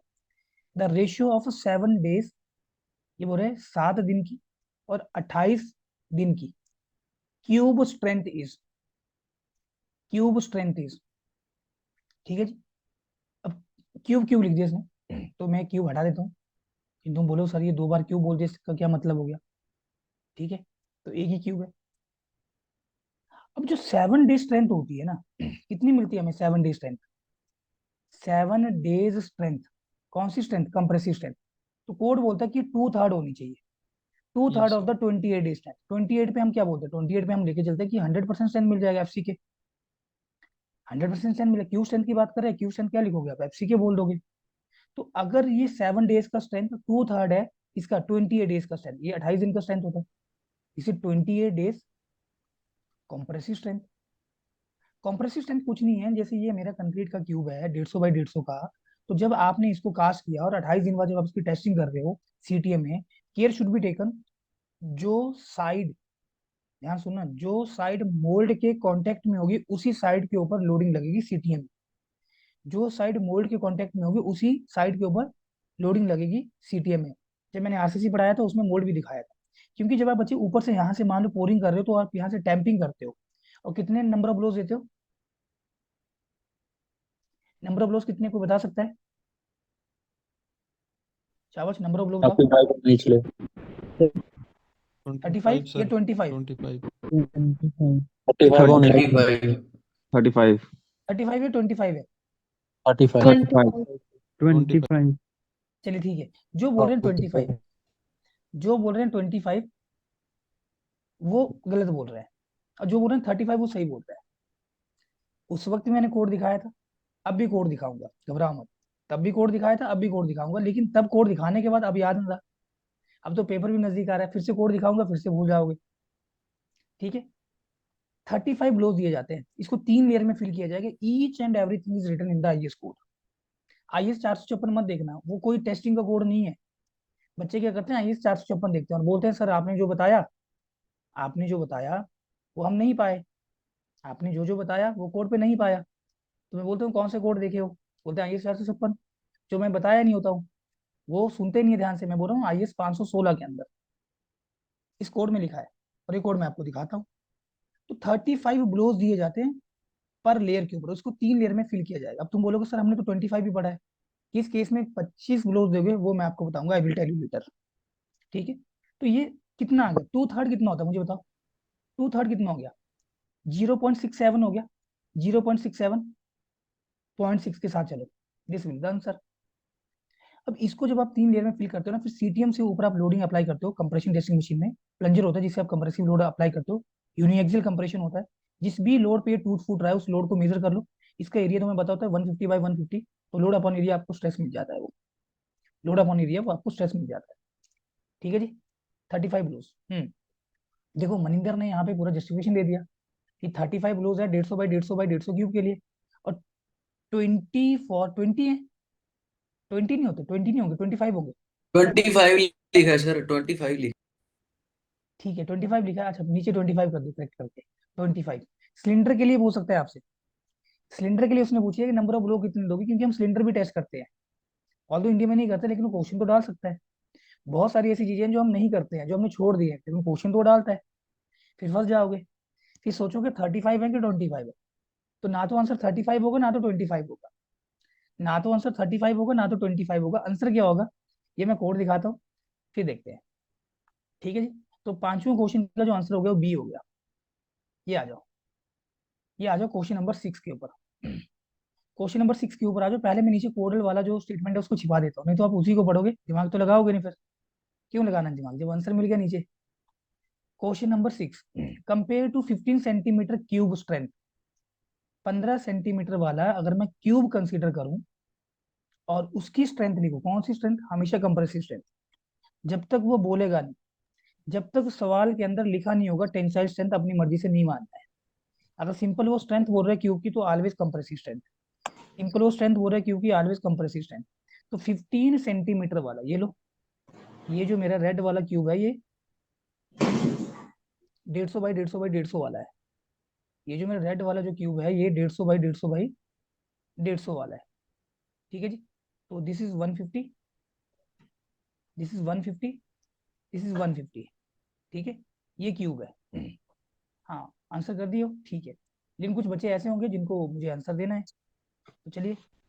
अब दूसरा बोल रहे 10 सेंटीमीटर क्यूब, ये लो, ये जो ब्लैक वाला है ये 10 सेंटीमीटर वाला है, ये जो ब्लैक वाला है ये 10 सेंटीमीटर वाला है, ये जो ब्लैक वाला क्यूब है ये 10 सेंटीमीटर साइज वाला है। अब तुम बोलोगे क्या सर 10 सेंटीमीटर साइज वाला क्यूब भी होता है, तो मेरा आंसर है यस होता है, कोड में लिखा हुआ है, मेरा आंसर है यस होता है, कोड में लिखा हुआ है। कोड में कहाँ लिखा हुआ है सर, हमें तो मिलता नहीं है, चलो मैं तुम्हें दिखाऊंगा, उसके लिए थोड़ा वेट करो। तो ये 100/100/100 cube, this is also cube. अभी बोल रहे कि अगर मैं 15 सेंटीमीटर क्यूब स्ट्रेंथ को कंपेयर करूं 10 सेंटीमीटर क्यूब स्ट्रेंथ से, तो मुझे बताओ किसकी कंप्रेसिव स्ट्रेंथ ज्यादा आएगी, किसकी लोड को बियर करने की कैपेसिटी ज्यादा आएगी। हम्म, हम यहाँ यही है, मनिंदर ने देखो 30 टाइम्स टैपिंग बोल दिया, सिलेंडर के लिए भी आंसर दे दिए। अब मुझे बताओ किसकी स्ट्रेंथ ज्यादा होगी, b, 15 centimetre compare to 15 centimetre cube strength, तो अच्छा 15 सेंटीमीटर क्यूब की स्ट्रेंथ ज्यादा होगी, ये कौन बोल रहा है, अधिराज बोल रहा है। सर 10%, 10 सेंटीमीटर की ज्यादा होगी। ये नवीन ने भी बी बोला है, सभी ने बी बोला है, क्वेश्चन क्या पढ़े हो, कंपेयर टू 15 सेंटीमीटर, अच्छा ठीक है, अगर आप 15 सेंटीमीटर क्यूब को कंपेयर करते हो, उसकी स्ट्रेंथ को कंपेयर करते हो 10 सेंटीमीटर क्यूब स्ट्रेंथ से, तो compare to 15 centimetre cube strength, इधर ना कॉमा लगाओ एक तो, 10 centimetre cube strength is, yes 10 centimetre cube strength क्या होगा, ज्यादा होगा, बिल्कुल सही किया आंसर, फिर तो बिल्कुल सही आंसर किए। अब क्यों ज्यादा होगी, ये तो बिल्कुल क्लियर है ज्यादा होती है, क्यों ज्यादा होगी, सबसे पहली चीज जो आपको उठानी है वो है lambda. First thing that you have to check is the lambda. Lambda होता है यहाँ पे ratio of effective length to least lateral dimension होता है आरसीसी में, लीस्ट रेडियस ऑफ जायरेशन मत बोलना ना, वो सोमो स्टील स्ट्रक्चर में। Lambda effective length to least lateral dimension RCC में। अब इसका हाइट भी 150 है और लेटरल डायमेंशन भी 150, कोई सी उठा लो क्योंकि क्यूब है ये, लैम्डा 1 आ रहा है। और इस 10 सेंटीमीटर वाले का कितना आ रहा है, इसको हटा रहा हूँ पहले तो। 10 सेंटीमीटर वाले का कितना आ रहा है इफेक्टिव लेंथ, ये भी 100 है, लेटरल डायमेंशन भी 100, ये भी 1 आ गया, लैम्डा दोनों का सेम हो गया, प्रॉब्लम हो गया। फिर वॉल्यूम चेक कर दो, फिर वॉल्यूम चेक करो किसका वॉल्यूम ज्यादा होगा, 15 सेंटीमीटर साइज क्यूब का या 10 सेंटीमीटर साइज क्यूब का, क्या लगता है किसका वॉल्यूम ज्यादा होगा, 15 सेंटीमीटर साइज क्यूब। 15 जिसका वाले का वॉल्यूम सर। ज्यादा होगा, जिसका वॉल्यूम बड़ा होगा उसकी स्ट्रेंथ कम आएगी, जिसका वॉल्यूम बड़ा होगा उसकी स्ट्रेंथ क्या आएगी, कम आएगी। अब तुम बोलोगे सर ऐसा कैसे हो सकता है, अगर मैं लोड अपॉन एरिया करूं, अगर मैं एरिया बढ़ा रहा हूँ यहाँ पे, तो जो लोड होगा ऑफ कोर्स जो स्ट्रेस आएगा वो कम होगा, तो मेरा ये जो क्यूब है बड़े साइज वाला वो ज्यादा यहाँ पे लोडिंग को बियर कर सकता है। ऐसा नहीं होता है। कोड ने पीछे बोला 20 mm साइज का अगर तुम बार लेते हो इससे छोटा होगा, परमिसिव स्ट्रेस माइल्ड स्लिपली टेंशन में 140 मेगा पास्कल का। अगर वही तुम डायमीटर 20 mm से बड़ा करते हो तो स्ट्रेस घट के तुम्हारा 130 हो गया। मतलब जैसे जैसे यहाँ पे साइज बढ़ता जाएगा वैसे वैसे इनफिनिटीज, अनसर्टेनिटीज, या जो आपका क्वालिटी वर्क होगा वो डिग्रेड होता जाएगा। तो सेम थिंग यार, तो क्या हो जाएगा, आंसर बी हो गया। इस क्वेश्चन का आंसर क्या हो गया, इस क्वेश्चन का आंसर बी हो गया। अब ये आओ, कुछ मैंने यहाँ पे कोडल पॉइंट उठाया, ये IS 516 का 2.8 क्लॉज है। Size of the test specimen, जो मैं कंक्रीट का क्यूब बना रहा हूँ और जिसके बिहाफ पे वो स्टैंड लिख रहे हैं उसका साइज देखो। टेस्ट स्पेसिमेन, गौर करना, स्पेसिमेन अलग होते हैं, सैंपल अलग होते हैं, स्पेसिमेन अलग होते हैं, सैंपल अलग होते हैं। एक सैंपल में 3 स्पेसिमेन होते हैं, एक सैंपल में 3 स्पेसिमेन होते हैं, समझ रहिए, क्यूब बोल दो, एक सैंपल के अंदर 3 स्पेसिमेन होते हैं, गलती मत करना। तो कई बार आपसे वो नंबर ऑफ सैंपल पूछ रहा होता है कि नंबर ऑफ सैंपल बताओ कितने आपको चाहिए पड़ेंगे स्टैंडर्ड डेविएशन निकालने के, ठीक है। तो 30 सैंपल है मिनिमम कोड में, अगर वो नंबर ऑफ क्यूब पूछेगा फिर भी आप 30 कर दोगे, जबकि 30 × 3 करना है वो 90 होगा, हम 100 बनाते हैं, मिनिमम 90 है, हम 100 क्यूब बना रहे हैं।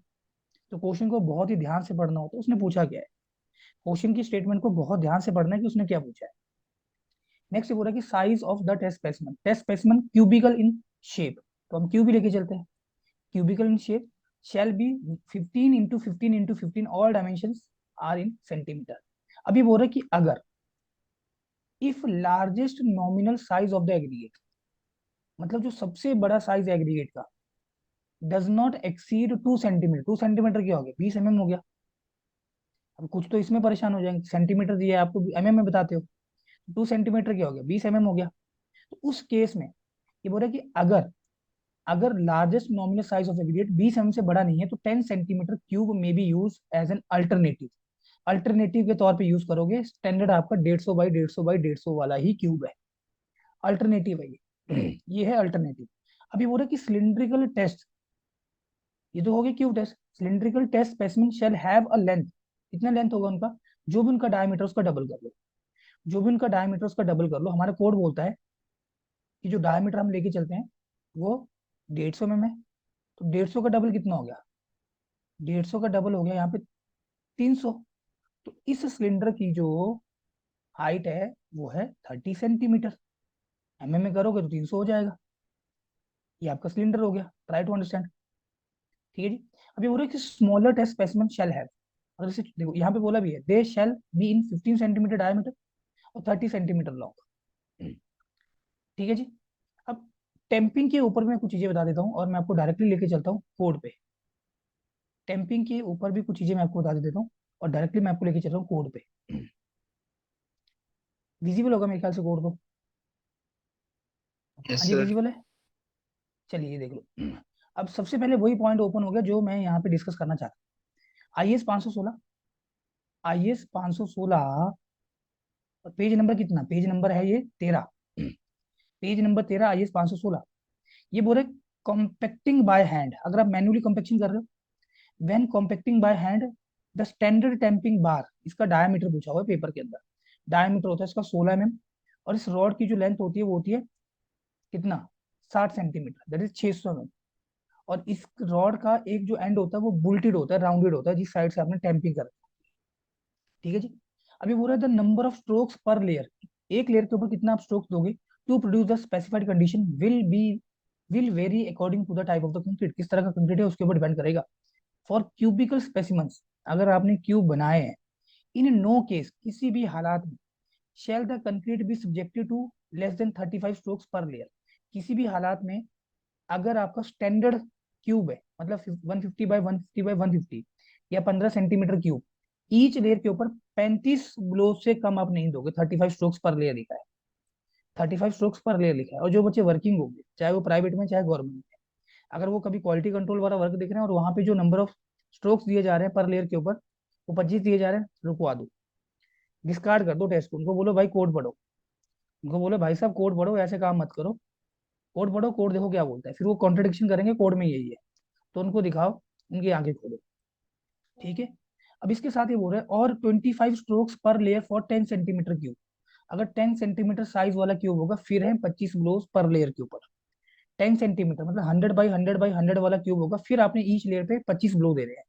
अगर सिलेंडर होगा, देखना जरा, फॉर सिलिंड्रिकल स्पेसिमन, सिलेंडर मतलब जिसका डाया 150 और जिसकी जो लेंथ थी वो 300, specimen the number of strokes shall not be less than 30 पर लेयर, ईच लेयर के ऊपर 30 से कम नहीं होने चाहिए, 30 से ज्यादा जितने मर्जी दे दो, 30 से कम नहीं होनी चाहिए, 30 से ज्यादा बढ़ा दो ऊपर, ठीक है जी। इतना क्लियर होगा। अब इसके साथ कुछ और चीजें भी देख लेते हैं, इसके साथ कुछ और चीजें भी देख लेते हैं। नीट सीमेंट पेस्ट की कैपिंग भी की जाती है और इतना आएगा नहीं। और अगर तुम आरसीसी रिकॉर्डेड पढ़ लिए हो तो मेरे ख्याल से इनको फिर देखने की जरूरत है ही नहीं, क्योंकि मैं सारा कोड बता दिया हूँ तुम्हें उधर ही। ये क्यूरिंग कितना टेम्परेचर के ऊपर करते हो ये भी मैं बता चुका हूँ। जो पॉइंट मैं यहाँ पे डिस्कस करना चाहता हूँ, ब्लैंक हो गया, जस्ट होल्ड डाउन। देखो ये हैंग हो गया है, ये थोड़ा सा इशू होता है इसके अंदर। Making and curing compression test specimen in the field, field पे भी दिया हुआ, देखो फील्ड पे भी दिया हुआ है, ठीक है जी। मैं लोडिंग वाला एक बार डिस्कस कर लेता हूँ आपसे, जिसमें लोडिंग फ्रेम किया हुआ है। ये अपरेटस आ गए, ये मैं आपको बता चुका हूँ। ये इधर number of specimen at least 3 specimen, कम से कम 3 स्पेसिमेन। 3 स्पेसिमेन कितना हो गया, 3 क्यूब हो गया। 3 स्पेसिमेन कितना हो गया, 3 क्यूब हो गया। या तो सैंपल बोलता, नंबर ऑफ सैंपल 3 बोलता तो 9 क्यूब होते, ठीक है जी। लोडिंग वाला दिखा देता हूँ, ये लो, ये बहुत ज्यादा इंपॉर्टेंट है, पेपर में पूछता है आपसे, कितनी बार पूछा हुआ है, देखो रेट ऑफ लोडिंग। देखो बोला था लोड शैल बी अप्लाइड, तो लोड आप लगाओगे सीटीएम से विदाउट शॉक, कोई शॉक नहीं देना है, फिर वो इम्पैक्ट लोड में कन्वर्ट हो जाएगा, ग्रेजुअली लोडिंग लगती है।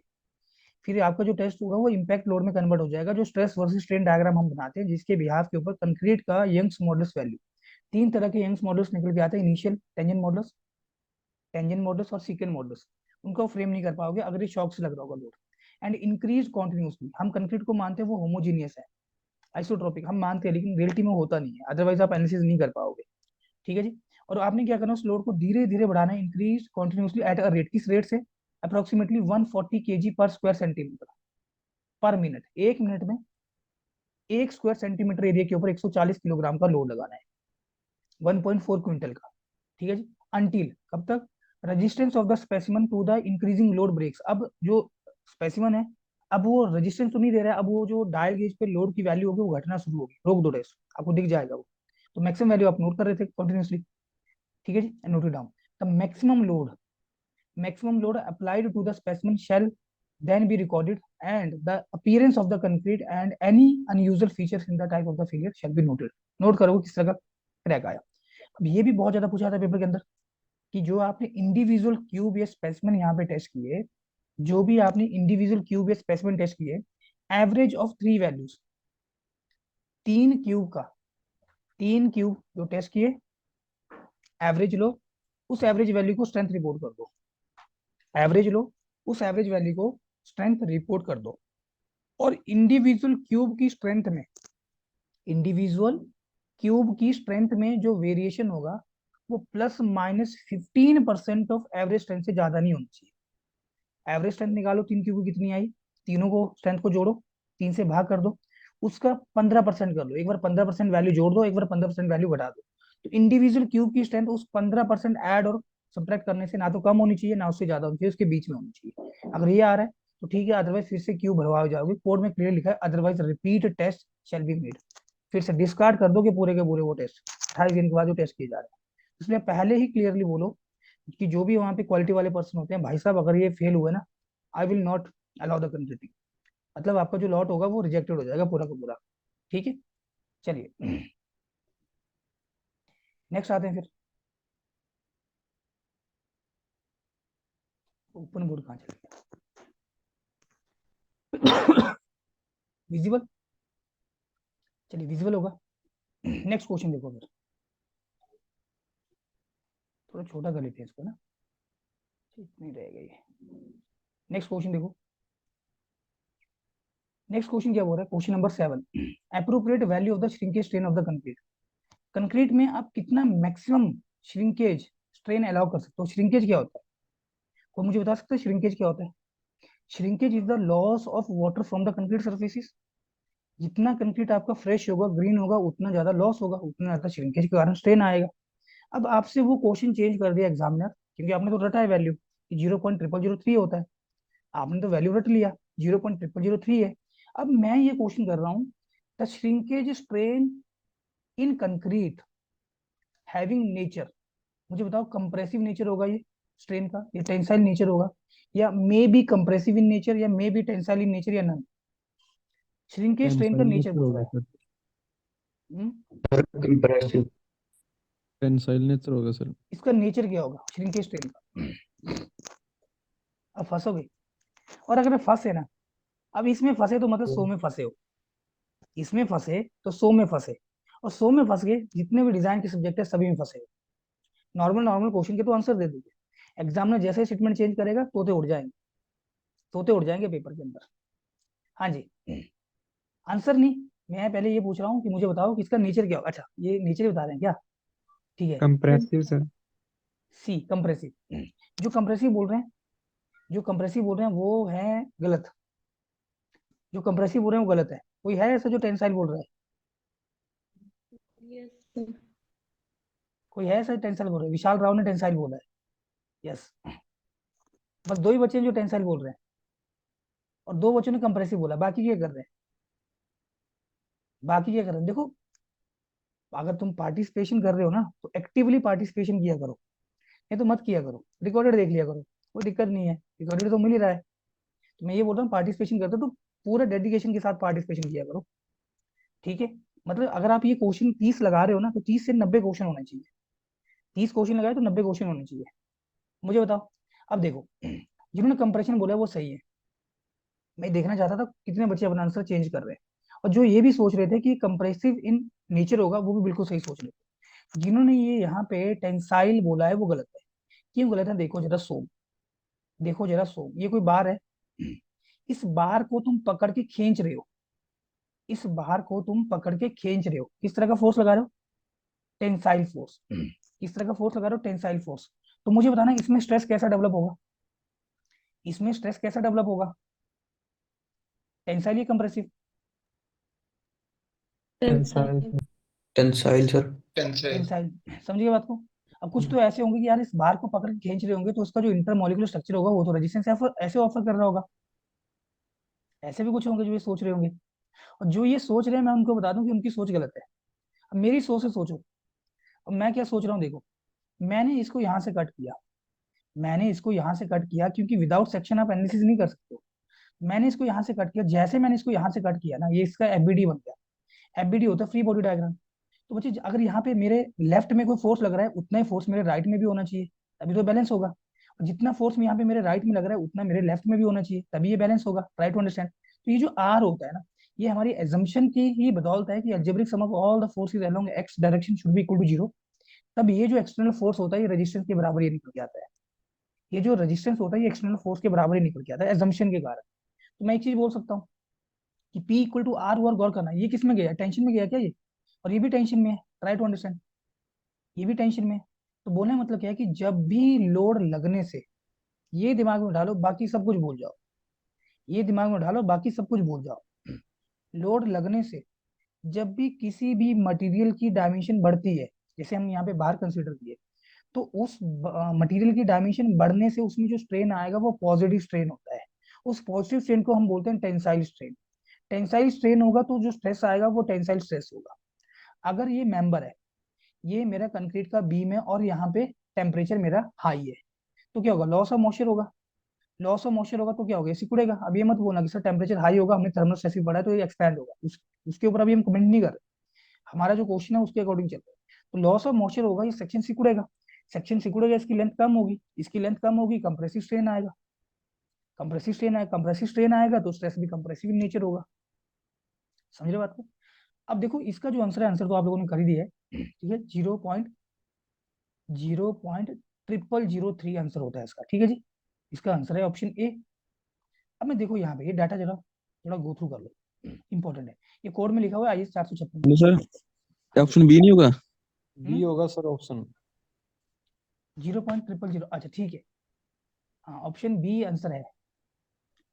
Option B answer. देखो मैं ये चेक कर रहा था कि आप क्लास में प्रेजेंट हो भी कि नहीं, मैं ये चेक कर रहा था कि आप लोग क्लास में प्रेजेंट हो भी कि नहीं, तो मतलब प्रेजेंट हो, दैट इज अ गुड ठीक है। Thing, that is a good thing. चलो इसका आंसर है बी। अब देखो, अब ये आओ कोडल स्टेटमेंट के ऊपर। कोडल स्टेटमेंट के ऊपर श्रिंकेज। कोड क्या बोलता है, ध्यान से सुनना। क्वेश्चन पेपर के अंदर आ चुका है, स्टैंडर्ड क्वेश्चन था जूनियर इंजीनियर के एग्जाम के अंदर, किसी किताब में नहीं मिलने वाला, दावे से बोलता हूँ किसी किताब के अंदर नहीं मिलने वाला। Total shrinkage of concrete, concrete में जो टोटल श्रिंकेज होगी किसके ऊपर डिपेंड करती है।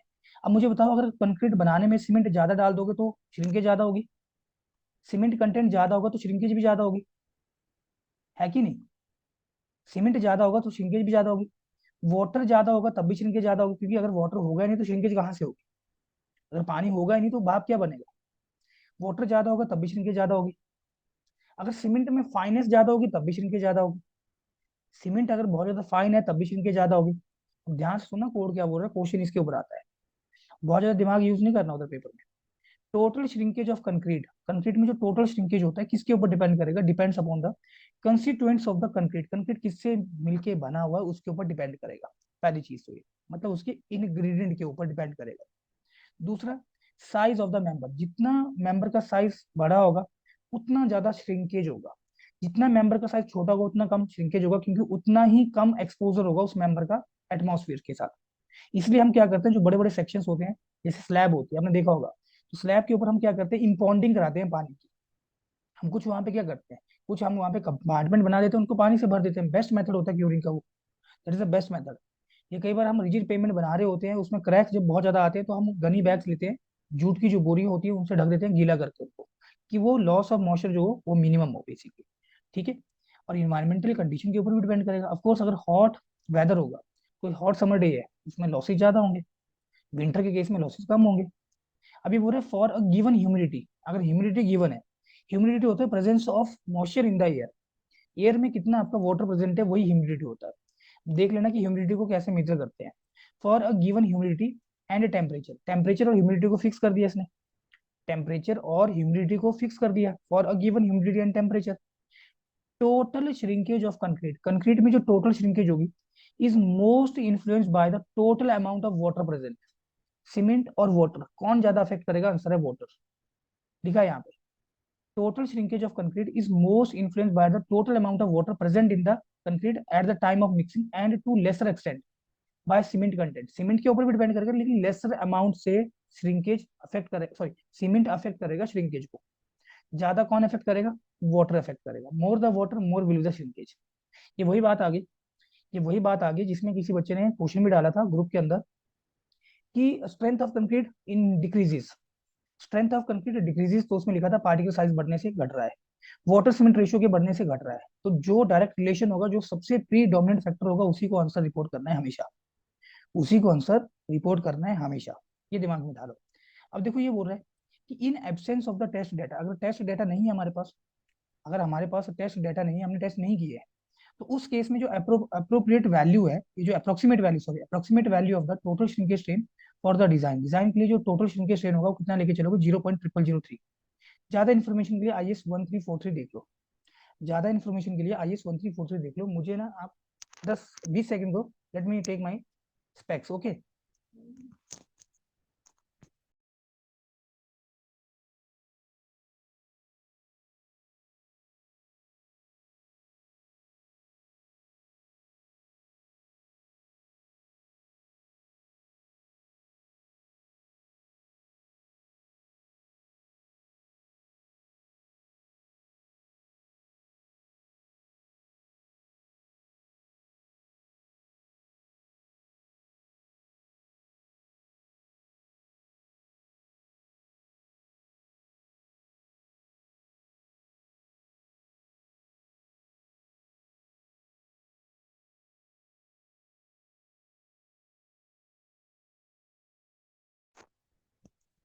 चलिए ठीक है। तो अगर टेस्ट डाटा नहीं है हमारे पास, एब्सेंस है, तो हम ये लेके चलेंगे फिर, राइट। तो क्लियर हो गया। नेक्स्ट क्वेश्चन के ऊपर मूव करते हैं। Let's proceed to the next question.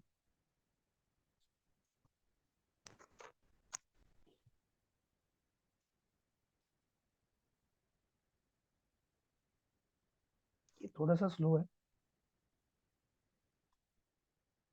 ये लो। ये देखो क्वेश्चन नेक्स्ट।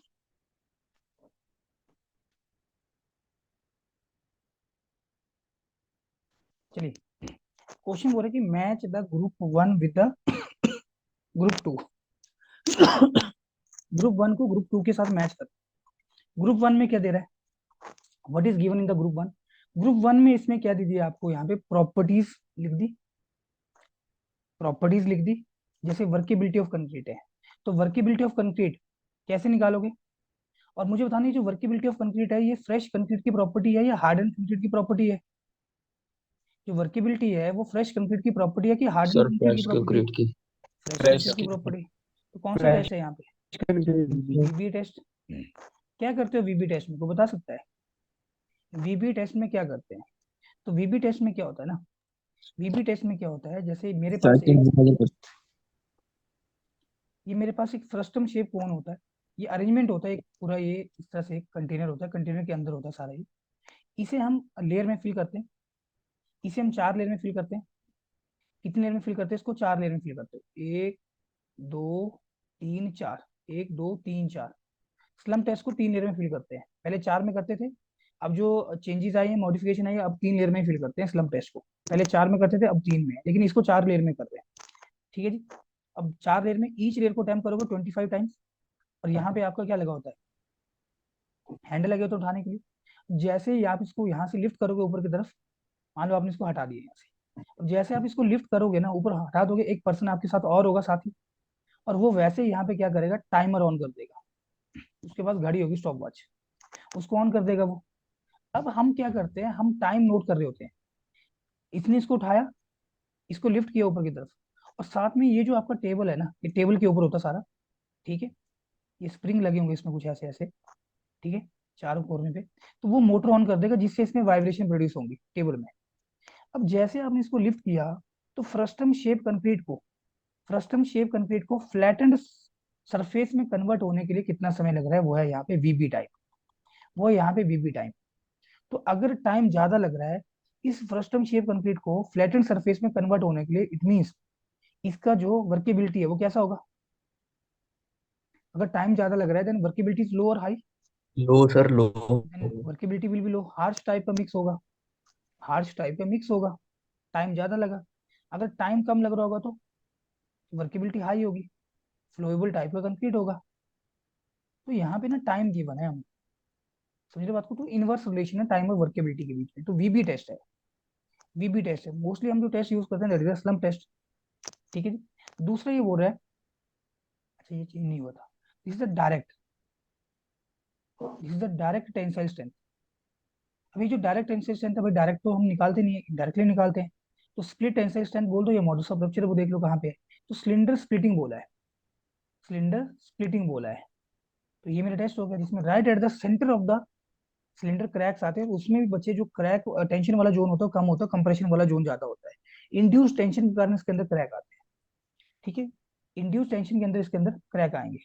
ठीक है, चलिए देखते हैं। मनिंदर ने आंसर कर दिया, good. Bond between concrete and steel, bond between concrete and steel. तो भी बता देता हूँ, ये जैसे कंक्रीट, मान लो मेरे पास कोई ब्लॉक है, जैसे कंक्रीट ब्लॉक, मैंने इसके अंदर ये स्टील की रॉड इम्बेड कर दी, मैंने इसके अंदर ये स्टील की रॉड इम्बेड कर दी। मैंने क्या किया, मैंने इसके अंदर ये स्टील की रॉड इम्बेड कर दी। Try to understand. अब मैं इसको पकड़ के खींच रहा हूँ, अब मैं इस रॉड को पकड़ के क्या कर रहा हूँ, खींच रहा हूँ। और यहाँ पे ये कंक्रीट है, यहाँ पे ये कंक्रीट है, क्या है यहाँ पे, ये कंक्रीट है। तो मैं क्या कर रहा हूँ, मैं तो एक तरह से पुल आउट टेस्ट कर रहा हूँ। इसको अगर पकड़ के खींच रहा हूँ बाहर, मैं तो पुल आउट टेस्ट कर रहा हूँ। पुल क्या होता है, खींचना, आउट मतलब बाहर की तरफ। This is kind of the pull out test. समझ रहे हो बात को। दिस इज कंक्रीट ब्लॉक, और ये मेरा स्टील बार है, और ये स्टील बार का डायमीटर है 5। तो मैं कितना इसके ऊपर पुल लगा सकता हूँ? What is the maximum pull that we can apply on this बार?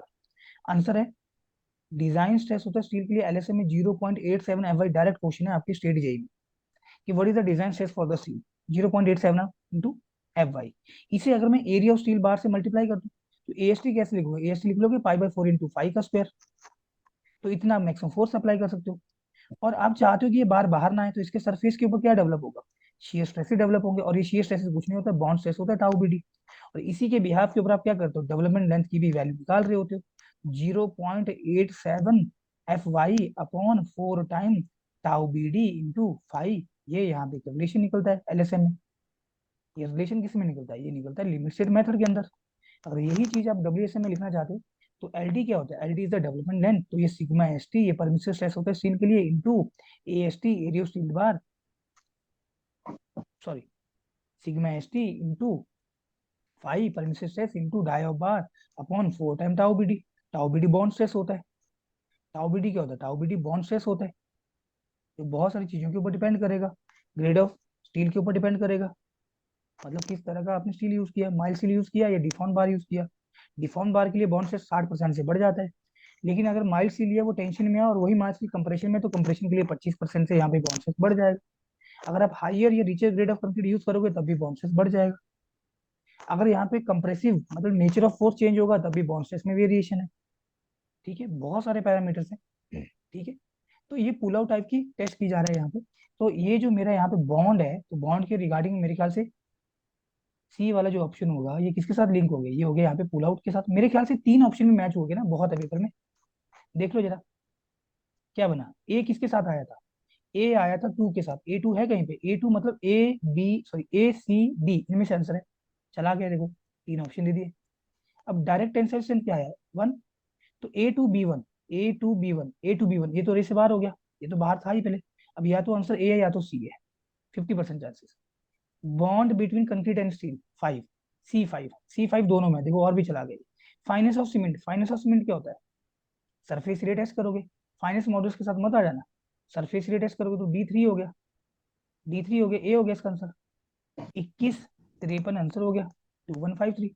54 कैसे आ गया? फाइनेंस मॉडल टेस्ट कैसा होता है ये? सरफेस एरिया तो करते हो तुम, सरफेस एरिया निकाल रहे हो तो सीमेंट का। फाइनेंस ऑफ सीमेंट में क्या करते हो? जो आपका ब्लेन एयर परमेबिलिटी टेस्ट है, तो सरफेस एरिया तो निकालते हो वहां पे। कितना होता है ओबीसी में? कितना है? 2250 सेंटीमीटर स्क्वायर पर ग्राम। सीमेंट पढ़ने के बाद भी इस क्वेश्चन का आंसर गलत दोगे तो कुछ नहीं बोल सकते अब तो। इसका आंसर क्या होगा? इसका आंसर ए बन गया फिर। ठीक है जी। फाइनेंस मॉडल्स तो अलग ही हो गया ना, मैंने आपको बताया भी था। फाइनेंस मॉडल्स में आप क्या करते हो? वो परसेंटेज रिटेन आप निकाल रहे होते हो, कितना क्यूमुलेटिव परसेंटेज रिटेन, उसके बाद आप एफएम निकाल रहे होते हो। तो फाइनेंस मॉडल्स वो तो अलग ही है। उससे क्या करोगे? उससे सीमेंट की फाइनेंस कैसे करोगे? पहले हम सीविंग करते थे 90 माइक्रोन की सीव के ऊपर, अब तो वो भी नहीं है, अब तो वो भी नहीं, आउटडेटेड है। ठीक है, चलिए बढ़ते हैं आगे। मुझे बताओ, कोई डाउट हो यहाँ तक किसी को? सर फाइनेंस के लिए आईएससी वाला मेथड भी तो करते हैं। आईएस, आईएससी वाला नहीं करते, वो 90 माइक्रोन और 10% रिटेन होते हैं जो हाँ ठीक है, करते हैं। सीमेंट का टेस्ट। हाँ करते हैं। तो वो नहीं होगा सर उससे फाइनेंस मॉडल? फाइनेंस मॉडल्स मैंने क्या लिखाया था? कितने सेट ऑफ सीव चाहिए होती है? कितनी सेट ऑफ सीव चाहिए होती है? स्टैंडर्ड सीव्स है वो, क्या सारी सीव लगाओगे? 90 माइक्रोन दी थी सर। वो तो एक ही सीव है। एफएम के लिए कितनी सीव लगाई थी सीरीज में कि नीचे से ऊपर की तरफ बढ़ते चलना है? कहाँ से स्टार्ट किए थे? 150 माइक्रोन से। 90 माइक्रोन तो उसमें कहाँ होगा, उससे बड़ी सीव्स है। 150 माइक्रोन से स्टार्ट किए थे ना। हाँ जी सर। 150 माइक्रोन से स्टार्ट किए, 90 माइक्रोन तो आ नहीं रहा है, कैसे कर दिए फिर? Okay sir. चलिए बढ़ो आगे।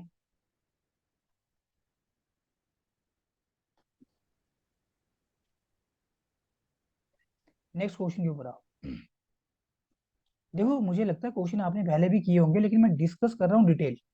I am discussing the detail of the question, इससे थॉरोली आपके रिवीजन हो जाए, और जो अभी तक नहीं पढ़े हैं ना उनको ये लगा कि नहीं वाकई में यहाँ से क्वेश्चन बनेंगे, तो एक बार हम भी देख लेते हैं। ठीक है, जो ये मान के चल रहे हैं ना उनको चीजें आती हैं। तो लेट मी टेल यू, चीजों को रिवाइज जरूर कर लो एग्जाम में जाने से पहले। Consider the following strength of the concrete. Concrete की आप कुछ स्ट्रेंथ कंसीडर करो। क्यूब स्ट्रेंथ, पहले से लिखा है क्यूब स्ट्रेंथ। ठीक है जी। दूसरा बोल रहे हैं cylinder strength, split tensile strength. Cube strength क्या होगा? क्यूब स्ट्रेंथ तो एफसी हो गया। क्यूब स्ट्रेंथ क्या बोलोगे? एफसी। सिलेंडर की स्ट्रेंथ क्या होती है? Cylinder strength. सिलेंडर की स्ट्रेंथ मुझे बताओ, क्यूब स्ट्रेंथ से ज्यादा होती है कम होती है? कम होती है क्यूब से सर। जो आपकी सिलेंडर की स्ट्रेंथ होती है, क्या वो क्यूब स्ट्रेंथ का 80% होता है? Yes sir. ऐसा ही होता है ना? या ऐसा बोल यस लो, सर। ऐसा भी तो बोल सकते हो कि जो क्यूब की स्ट्रेंथ होती है, वन जो पॉइंट क्यूब टू की स्ट्रेंथ होती है वो 25% ज्यादा होती है सिलेंडर की स्ट्रेंथ से। ये यस सर। मैंने इसलिए लिख दिया, कुछ बच्चे ऐसे होंगे जो बोलेंगे सर ने तो वो बोला था कि बस वो 80% होती है, यहाँ पे तो 1.25 आया, यहाँ पे तो 1.25 आया, इसलिए मैंने ये भी नोट कर दिया यहाँ पे। कुछ भी बोल लो, सिलेंडर की जो स्ट्रेंथ होती है वो कम होती है as compare to cube strength. कितनी कम होती है इधर लिख दिया। सेकंड, जो स्प्लिट टेंसाइल स्ट्रेंथ होता है ना, जिसको हम एफ स्प्लिट से शो करते हैं, कैसे लिखते हैं इसको? Split tensile strength 2p/πdl, 0.6। Yes सर।2p/πdl। तो इसको हम क्या बोलते हैं? ये 0.66 times of modulus of rupture के बराबर होता है क्या? Yes sir.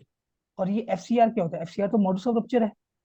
और ये एफसीआर कितना यस। है? एफसीआर तो 0.7 times of 7। Square root of FC के होता है क्या? तो यस सर। किसकी वैल्यू बड़ी हुई? सबसे बड़ी वैल्यू किसकी हुई? क्यूब स्ट्रेंथ की। ये बोल रहे cube. Correct sequence in increasing order, मतलब जिसकी स्ट्रेंथ सबसे कम होगी वो सबसे पहले लिखना है। जिसकी स्ट्रेंथ सबसे कम होगी वो सबसे पहले लिखना है। तो सबसे कम किसकी है? Split split tensile. Tensile. Split की सर। 3 नंबर सबसे पहले आएगा, ये सबसे पहले है। ये 1 लिख दिया मैंने इसमें, ये सबसे आगे। इसके बाद स्प्लिट के बाद किसकी होगी? Modulus modulus of of rupture rupture की। सर। मॉडुलस ऑफ रप्चर होगा, वेरी गुड। इसके बाद सिलेंडर की स्ट्रेंथ आएगी। सिलेंडर और स्ट्रेंथ। सबसे क्यूब लास्ट स्ट्रेंथ। आएगा आपका, तो क्या बन गया ये ऑर्डर? ऑर्डर क्या बना? 3 4 2-1। 34 21। है कहीं पे 34 21? ए ये सर। है ना ए। अब किसी भी ऑब्जेक्टिव किताब में कुछ भी गिवन हो, किसी भी ऑब्जेक्टिव की किताब में कुछ भी गिवन हो, आंसर यही है। उसमें गलत होगा सही कर लो और छोड़ो। और जो उनका जस्टिफिकेशन होगा वो घुमा फिरा के इसको सही भी कर देंगे, गलत ऑप्शन वो बोलेंगे ऐसा होता है। ठीक है, लेकिन मैंने आपको चीजें बताई है कोडल। नेक्स्ट आ जाओ, नेक्स्ट क्वेश्चन के ऊपर आओ। क्वेश्चन नंबर 10 के ऊपर। Concrete strength determined from 150 mm by 150 mm height cylinder compare to 150 mm into 300 mm height cylinder. हाँ जी, इसका आंसर करो, इसका सर आंसर ए। करो जल्दी से। मोर। More sir. ज्यादा होगी स्ट्रेंथ, इसकी जो स्ट्रेंथ होगी वो ज्यादा होगी। Is it okay? Concrete strength determined from 150 mm height cylinder. Show कर देता हूँ, शो कर दे रहा हूँ, रुको जरा। ये वीडियो ऑन नहीं हो रहा है, चलिए हो गया।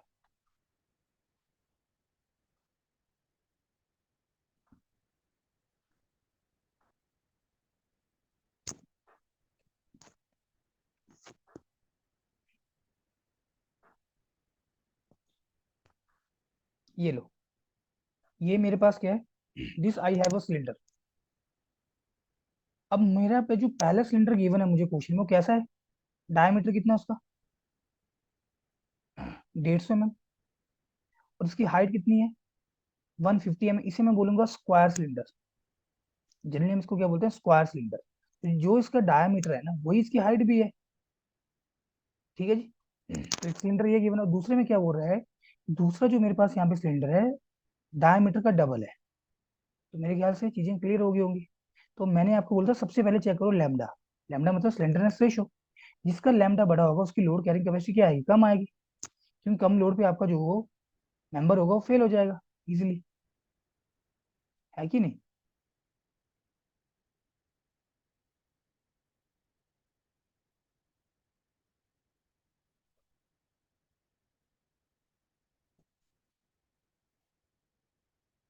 ठीक है, लैम्डा किसका? ये मान लो फिगर 1, ये फिगर 2। फिगर 1 का लैम्डा कितना, तो लैम्डा होता है effective length to least lateral dimension RCC में, लीस्ट रेडियस ऑफ जाइरेशन मत बोल देना, वो आपका स्टील स्ट्रक्चर और सोम में होता है। तो इसमें लैम्डा कितना हो गया, लैम्डा हो गया यहाँ पे 150/150 फिगर 1 में, तो कितना आ गया 1। फिगर 2 में कितना होगा लैम्डा, तो इसका जो लेंथ है वो है 300, डायमीटर कितना है 150, 2 आ गया। जिसका लैम्डा ज्यादा होगा उसकी लोड कैरिंग कैपेसिटी कम होगी। तो concrete strength determined from 150 into 150 height cylinder, ये वाला सिलेंडर से आपने जो कंक्रीट की स्ट्रेंथ निकाली, एज कंपेयर टू दैट जो आपने इससे निकाली, तो इसकी स्ट्रेंथ तो ज्यादा ही आएगी। इसकी स्ट्रेंथ क्या होगी, छोटे वाले जो सिलेंडर की स्ट्रेंथ है वो ज्यादा ही निकल के आएगी। आंसर हुआ ए, सभी ने आंसर सही किया। क्वेश्चन नंबर 11 के ऊपर आओ। Come to the question number 11। Flexural strength of M25 grade concrete is, flexural strength of M25 grade concrete is, जो M25 ग्रेड कंक्रीट है इसकी फ्लेक्सुरल स्ट्रेंथ बताओ। अब फ्लेक्सुरल स्ट्रेंथ की क्या मतलब है, बी सर। तो फ्लेक्सुरल स्ट्रेंथ क्या हो गया, ए हो गया। जो ए आंसर कर रहे हैं मुझे बताओ ए कैसे हुआ, जो ए आंसर कर रहे हैं कुछ लेके बैठे हो डी क्या, आएगा सर। कुछ लेके बैठे हो। अब इतना बताने के बाद भी ए आंसर करोगे तो ये तो अनएक्सपेक्टेड हो जाएगा।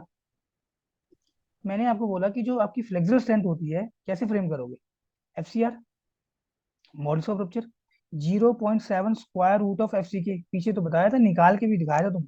0.7 एफ सी के कितना है 25, तो 25 का रूट कितना हो गया 5 हो गया। 0.7 को 5 से गुना करोगे, और मैं मान के चला हूँ कि इतना तो आता ही है गुना करना, तो 1.5 तो आएगा नहीं। 5 और 7 35 होता है, तो 3.5 newton per M square, that is mega pascal, answer बनेगा। तो आंसर हुआ डी इसका। इस क्वेश्चन का जो आंसर हुआ वो डी बना। अब ए कैसे बना मुझे तो समझ में नहीं आया। अब जिन्होंने ए बोला वो मुझे बताना कैसे ए आंसर आया।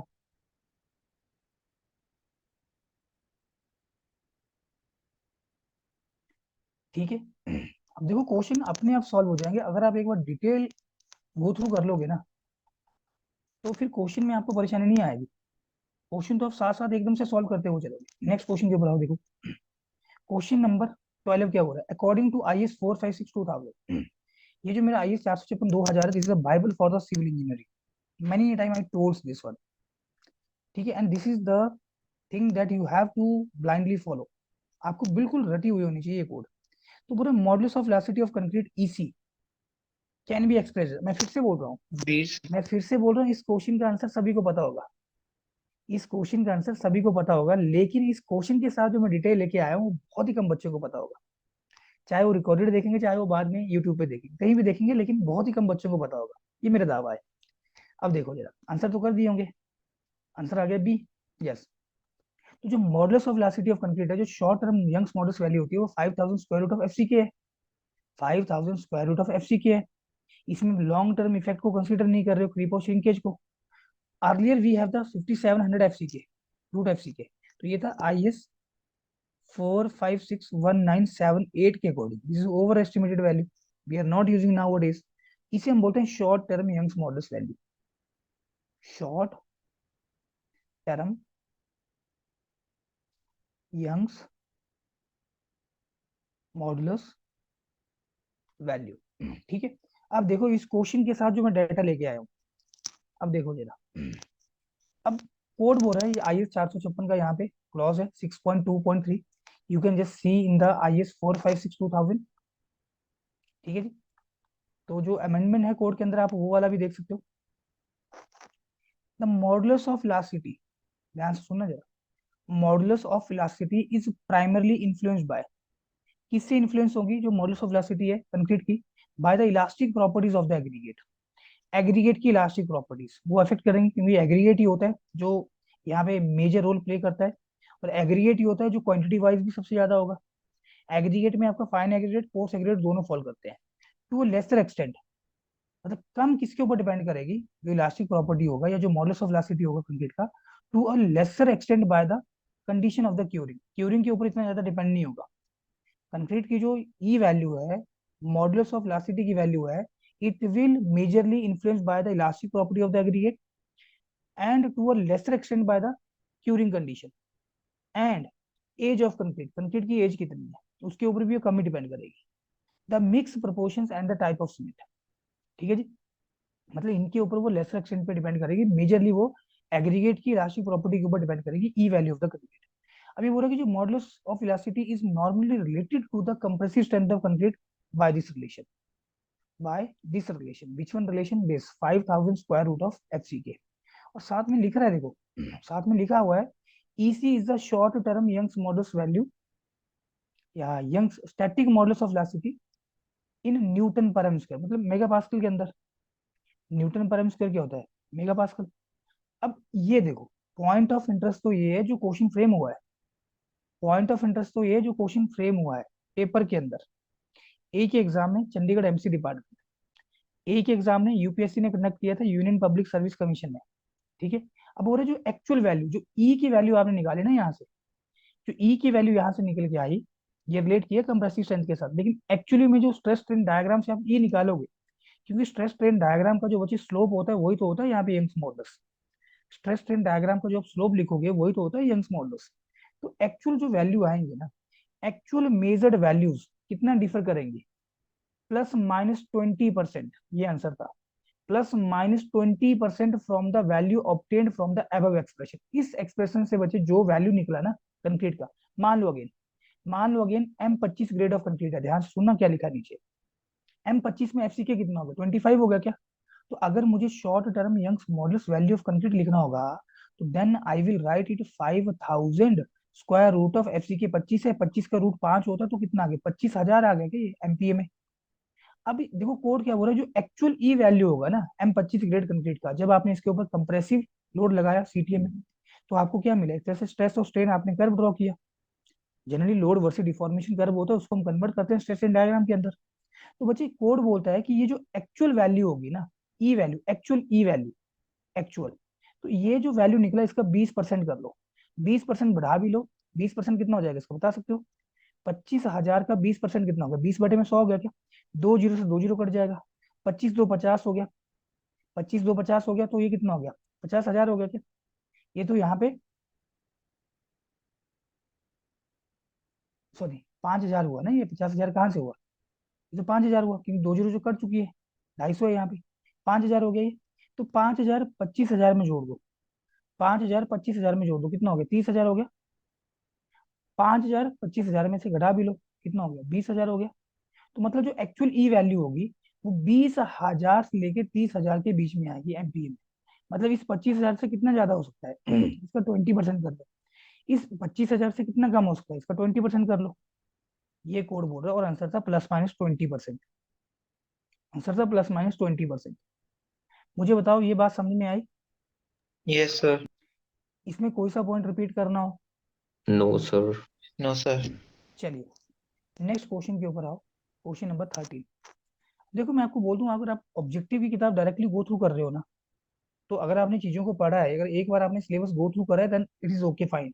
अगर आपने सिलेबस गो थ्रू नहीं किया और डायरेक्टली आप एमसीक्यू के ऊपर दौड़ रहे हो, तो मेरे ख्याल से फिर पर्पस फुलफिल नहीं होने वाला, क्योंकि आप कितने क्वेश्चन रट लोगे, कितने क्वेश्चन के आंसर रट लोगे, कुछ ही क्वेश्चन होंगे जो दिमाग में बैठेंगे, बाकी तो उड़ जाएंगे। ठीक है, तो इसलिए एक बार सिलेबस को गो थ्रू करना बहुत जरूरी है, कंप्लीट करो वंस सिलेबस। एक से ज्यादा बार जिनका सिलेबस हो चुका है उनके लिए तो बहुत अच्छी बात है। Question number 13, the minimum quantity of cement per metre cube of the reinforced concrete for the mild exposure, sir मतलब कम से कम कितना सीमेंट आपने डालना है, मिनिमम सीमेंट आपने कितना ऐड करना है for the making of this RCC work mild exposure में। ठीक है जी, मिनिमम क्वांटिटी ऑफ सीमेंट। अब सुनो ध्यान से, अब ध्यान सुनना, आईएस 456 ने आईएस 456 ने इंडिया को 5 एक्सपोजर कंडीशन में डिवाइड करके रखा है।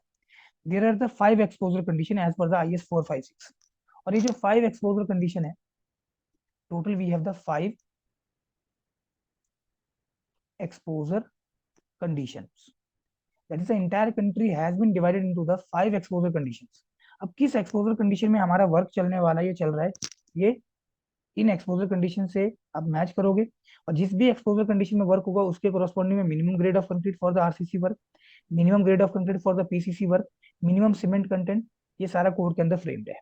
जी सारी चीजें कोड के अंदर फ्रेम्ड है, वाटर टू सीमेंट रेशियो भी फ्रेम्ड है, जी कवर का वैल्यू भी फ्रेम्ड है। जी। तो 5 एक्सपोजर कंडीशन है, starting from the mild, mild, moderate, moderate, severe very severe extreme. सुन लो ध्यान से, सीवियर, वेरी सीवियर और एक्सट्रीम। तो टोटल 5 एक्सपोजर कंडीशन है, और स्टार्टिंग फ्रॉम द माइल्ड, और मैं बात कर रहा हूँ minimum grade of concrete for the RCC work.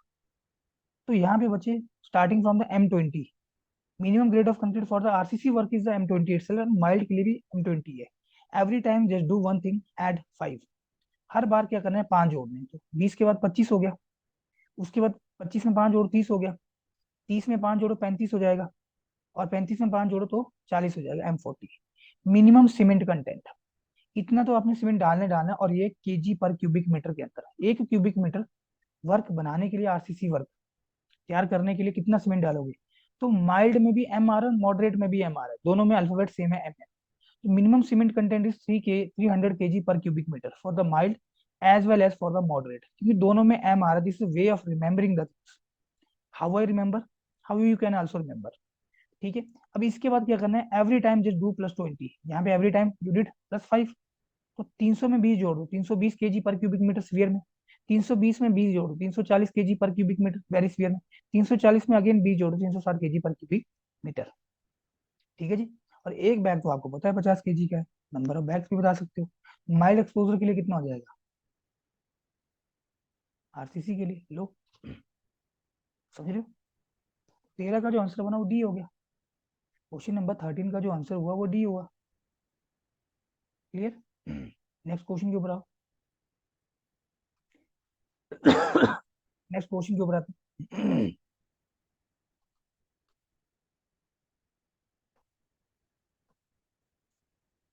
Question number 14, let us proceed to the next question. हाँ जी, अब मुझे बताओ इस क्वेश्चन का आंसर। मैंने आपको पहले भी क्वेश्चन सॉल्व करवाया हुआ है, इस क्वेश्चन का मुझे आंसर बताओ। The mean strength of group of 4 non overlapping consecutive cube. Mean strength इसका 4 नॉन ओवरलैपिंग कंसेक्यूटिव, मतलब कोई 4 जो ओवरलैप ना करें उनकी स्ट्रेंथ। 4 साथ साथ वाले क्यूब आपने उठाने हैं, उनकी स्ट्रेंथ का जो मीन होगा, मतलब मीन स्ट्रेंथ लिखना है इसका, group of 4 non overlapping consecutive cubes for M25 grade concrete should not be less. किससे कम नहीं होना चाहिए, किससे कम नहीं होना चाहिए? तो बच्चे ये जो एवरेज स्ट्रेंथ होती है ना, तो क्या था ये वैल्यू, मुझे बताओ जरा।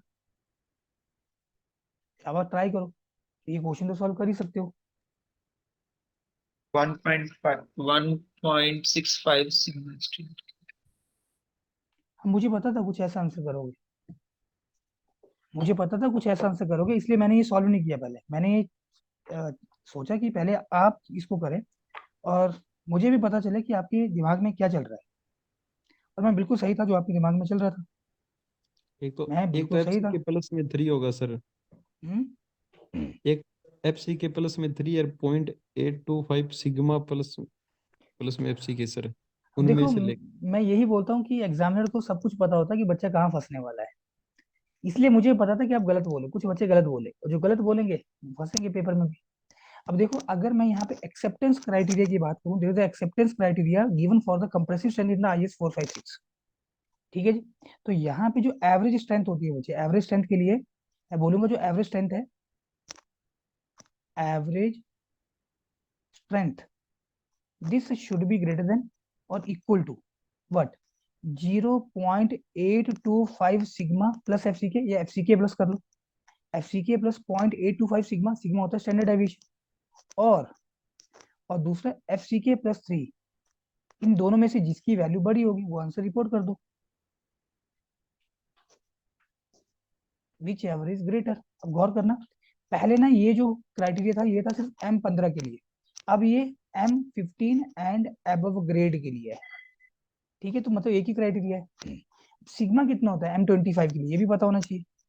बड़ी सिग्मा, सिग्मा था स्टैंडर्ड डेविएशन, और स्टैंडर्ड डेविएशन की वैल्यू निकालने के लिए मिनिमम आपको कितने यहाँ पे सैंपल चाहिए होते हैं, तो आंसर है 30। Minimum 30 samples are required for the calculation of the standard deviation, और एक सैंपल में कितने स्पेसिमेन या क्यूब होते हैं, आंसर है 3। तो मिनिमम 90 क्यूब्स आपको बनाने, हम तो 100 बना रहे हैं, 90 से ज्यादा ही है। जितनी ज्यादा आप क्यूब बनाओगे उतनी ज्यादा एक्यूरेसी देखने को मिलेगी। ठीक है जी। तो सिग्मा हो गया स्टैंडर्ड डेविएशन, मुझे बता सकते हो कितना होता है ये? M25 Yes, sir. के लिए सिग्मा कितना होता है? 4 होता है, 5 होता है? 4 4 होता है। यूनिट क्या है इसकी? न्यूटन पर mm square. Newton per M square. और बच्चे ये जो स्टैंडर्ड डेविएशन होगा ना, ये एवरेज स्ट्रेंथ से इंडिविजुअल रिजल्ट्स, ये एवरेज स्ट्रेंथ से आपके जो रिजल्ट्स हैं वो कितना डेविएट कर रहे हैं, वो स्टैंडर्ड डेविएशन शो करता है। जितना कम स्टैंडर्ड डेविएशन की वैल्यू होगी उतनी अच्छी बात है। जितना आपके रिजल्ट्स मीन स्ट्रेंथ के आजू बाजू में लाई करेंगे उतनी अच्छा क्वालिटी है। जितनी ज्यादा डेविएशन उतना पुअर क्वालिटी। तो कर लो पुट यहाँ पे वैल्यू। FCK 25 है प्लस 0.825 सिग्मा 4 हो गया। और दूसरा वैल्यू क्या था? FCK 25 plus 4। अब देखो इन दोनों में से बड़ी वैल्यू किसकी आ रही है? तो 29 आ गया। यहाँ पे कितना आएगा? सॉल्व तो करना 3 पड़ेगा। होगा सर प्लस में। अच्छा प्लस में 3 है ये ना? हाँ जी। FCK प्लस 3 है। तो ये FCK प्लस 3 25 प्लस 3 28 हो गया। अब कितना आ गया ऊपर? 4 5 20, 4 2 8 और 2 10 0, 4 8 32 और 33, 3.3 हो गया ये। तो ये 28.3 हो गया। क्या 28.3 28 से बड़ा है? ये सब कोर्स बड़ा है। तो आंसर क्या आ गया? Answer A. आ गया इसका ए। और मैं आपको बता दूं, देखो और बच्चे क्या करेंगे, और बच्चे फटाक से ये वाला फॉर्मूला लगा देंगे कि जो यहाँ पे टारगेट मीन स्ट्रेंथ होता है, ठीक है जी, या एवरेज स्ट्रेंथ होता है, वो FCK plus 1.65 times of sigma होता है क्या? तो लगाएंगे इसको। FCK कितना दिया हुआ? 25। 1.65 सिग्मा कितना है? 4। ये बताना सॉल्व करके कितना आ रहा है? ये बताओ सॉल्व करके कितना आ रहा है? तो 25 प्लस 4 5 20, 4 6 24 और 2 26, 4 1 4 और 2 6। तो ये 31.6 आ रहा 31.6 है। और ये भी ऑप्शन में है क्या? 31.6 ये नहीं है। चलिए तो बच गए, अदरवाइज ये भी ऑप्शन में होता तो मारे जाते। क्योंकि कुछ बच्चे होते जो ये वाला ऑप्शन से क्वेश्चन, इस वाले फॉर्मूले से क्वेश्चन को सॉल्व कर रहे होते। Is not recommended. समझ रहे हो बात को? Are you getting? Question number 15 again codal question. Question number 15 again codal question. और इसमें बोल रहा है कि environment exposure condition of concrete, मतलब कौन सा ये इन्वायरमेंटल एक्सपोजर कंडीशन आप लेके चलोगे जब कंक्रीट आपका बरीड होता है under aggressive subsoil. Aggressive subsoil के कांटेक्ट में है, बरीड है, मतलब फुटिंग होगा, फाउंडेशन बोल दो। तो किस तरह की एक्सपोजर कंडीशन लेके चलोगे? क्वेश्चन ये है। शाबाश, ट्राई करो। लास्ट क्वेश्चन है ये आज का। इसके बाद फिर हम नेक्स्ट क्लास में देखेंगे। P sir, very severe. हाँ जी, क्या होगा? सीवियर होगा या वेरी सीवियर होगा? severe हो sir. Scroll down. Severe, sir. Sir, मुझे C बताओ very जरा। severe. नो वेरी सेवरी होगा सर, आपने करवाया था। C आपने करवाया था सर। मैंने तो सब कुछ करवा के रखा है। और इसके लिए मैं आपको कोड भी दिखा देता हूँ, रुको जरा। क्वेश्चन नंबर 15 है, इसके लिए मैं आपको कोड भी दिखा रहा हूँ। चलो ये तो शुक्र है आप लोगों ने बोला कि करवाया था। नहीं तो कई बार तो बच्चे बोलते हैं सर ये तो हमने किया नहीं है, आपने हमने नहीं करवाया, हमें पढ़ाया नहीं है।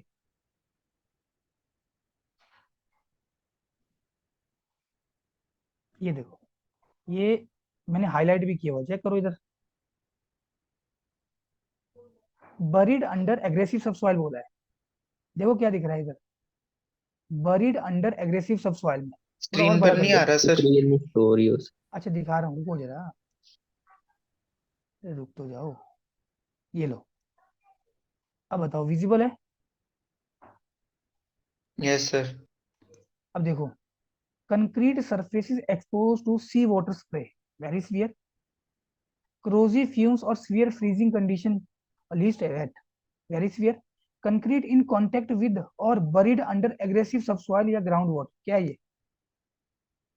ये भी वेरी सीवियर है, ये भी वेरी सीवियर है। तो आंसर क्या हो गया इसका? Very severe. आंसर क्या हो गया इसका? Very severe. क्लियर है?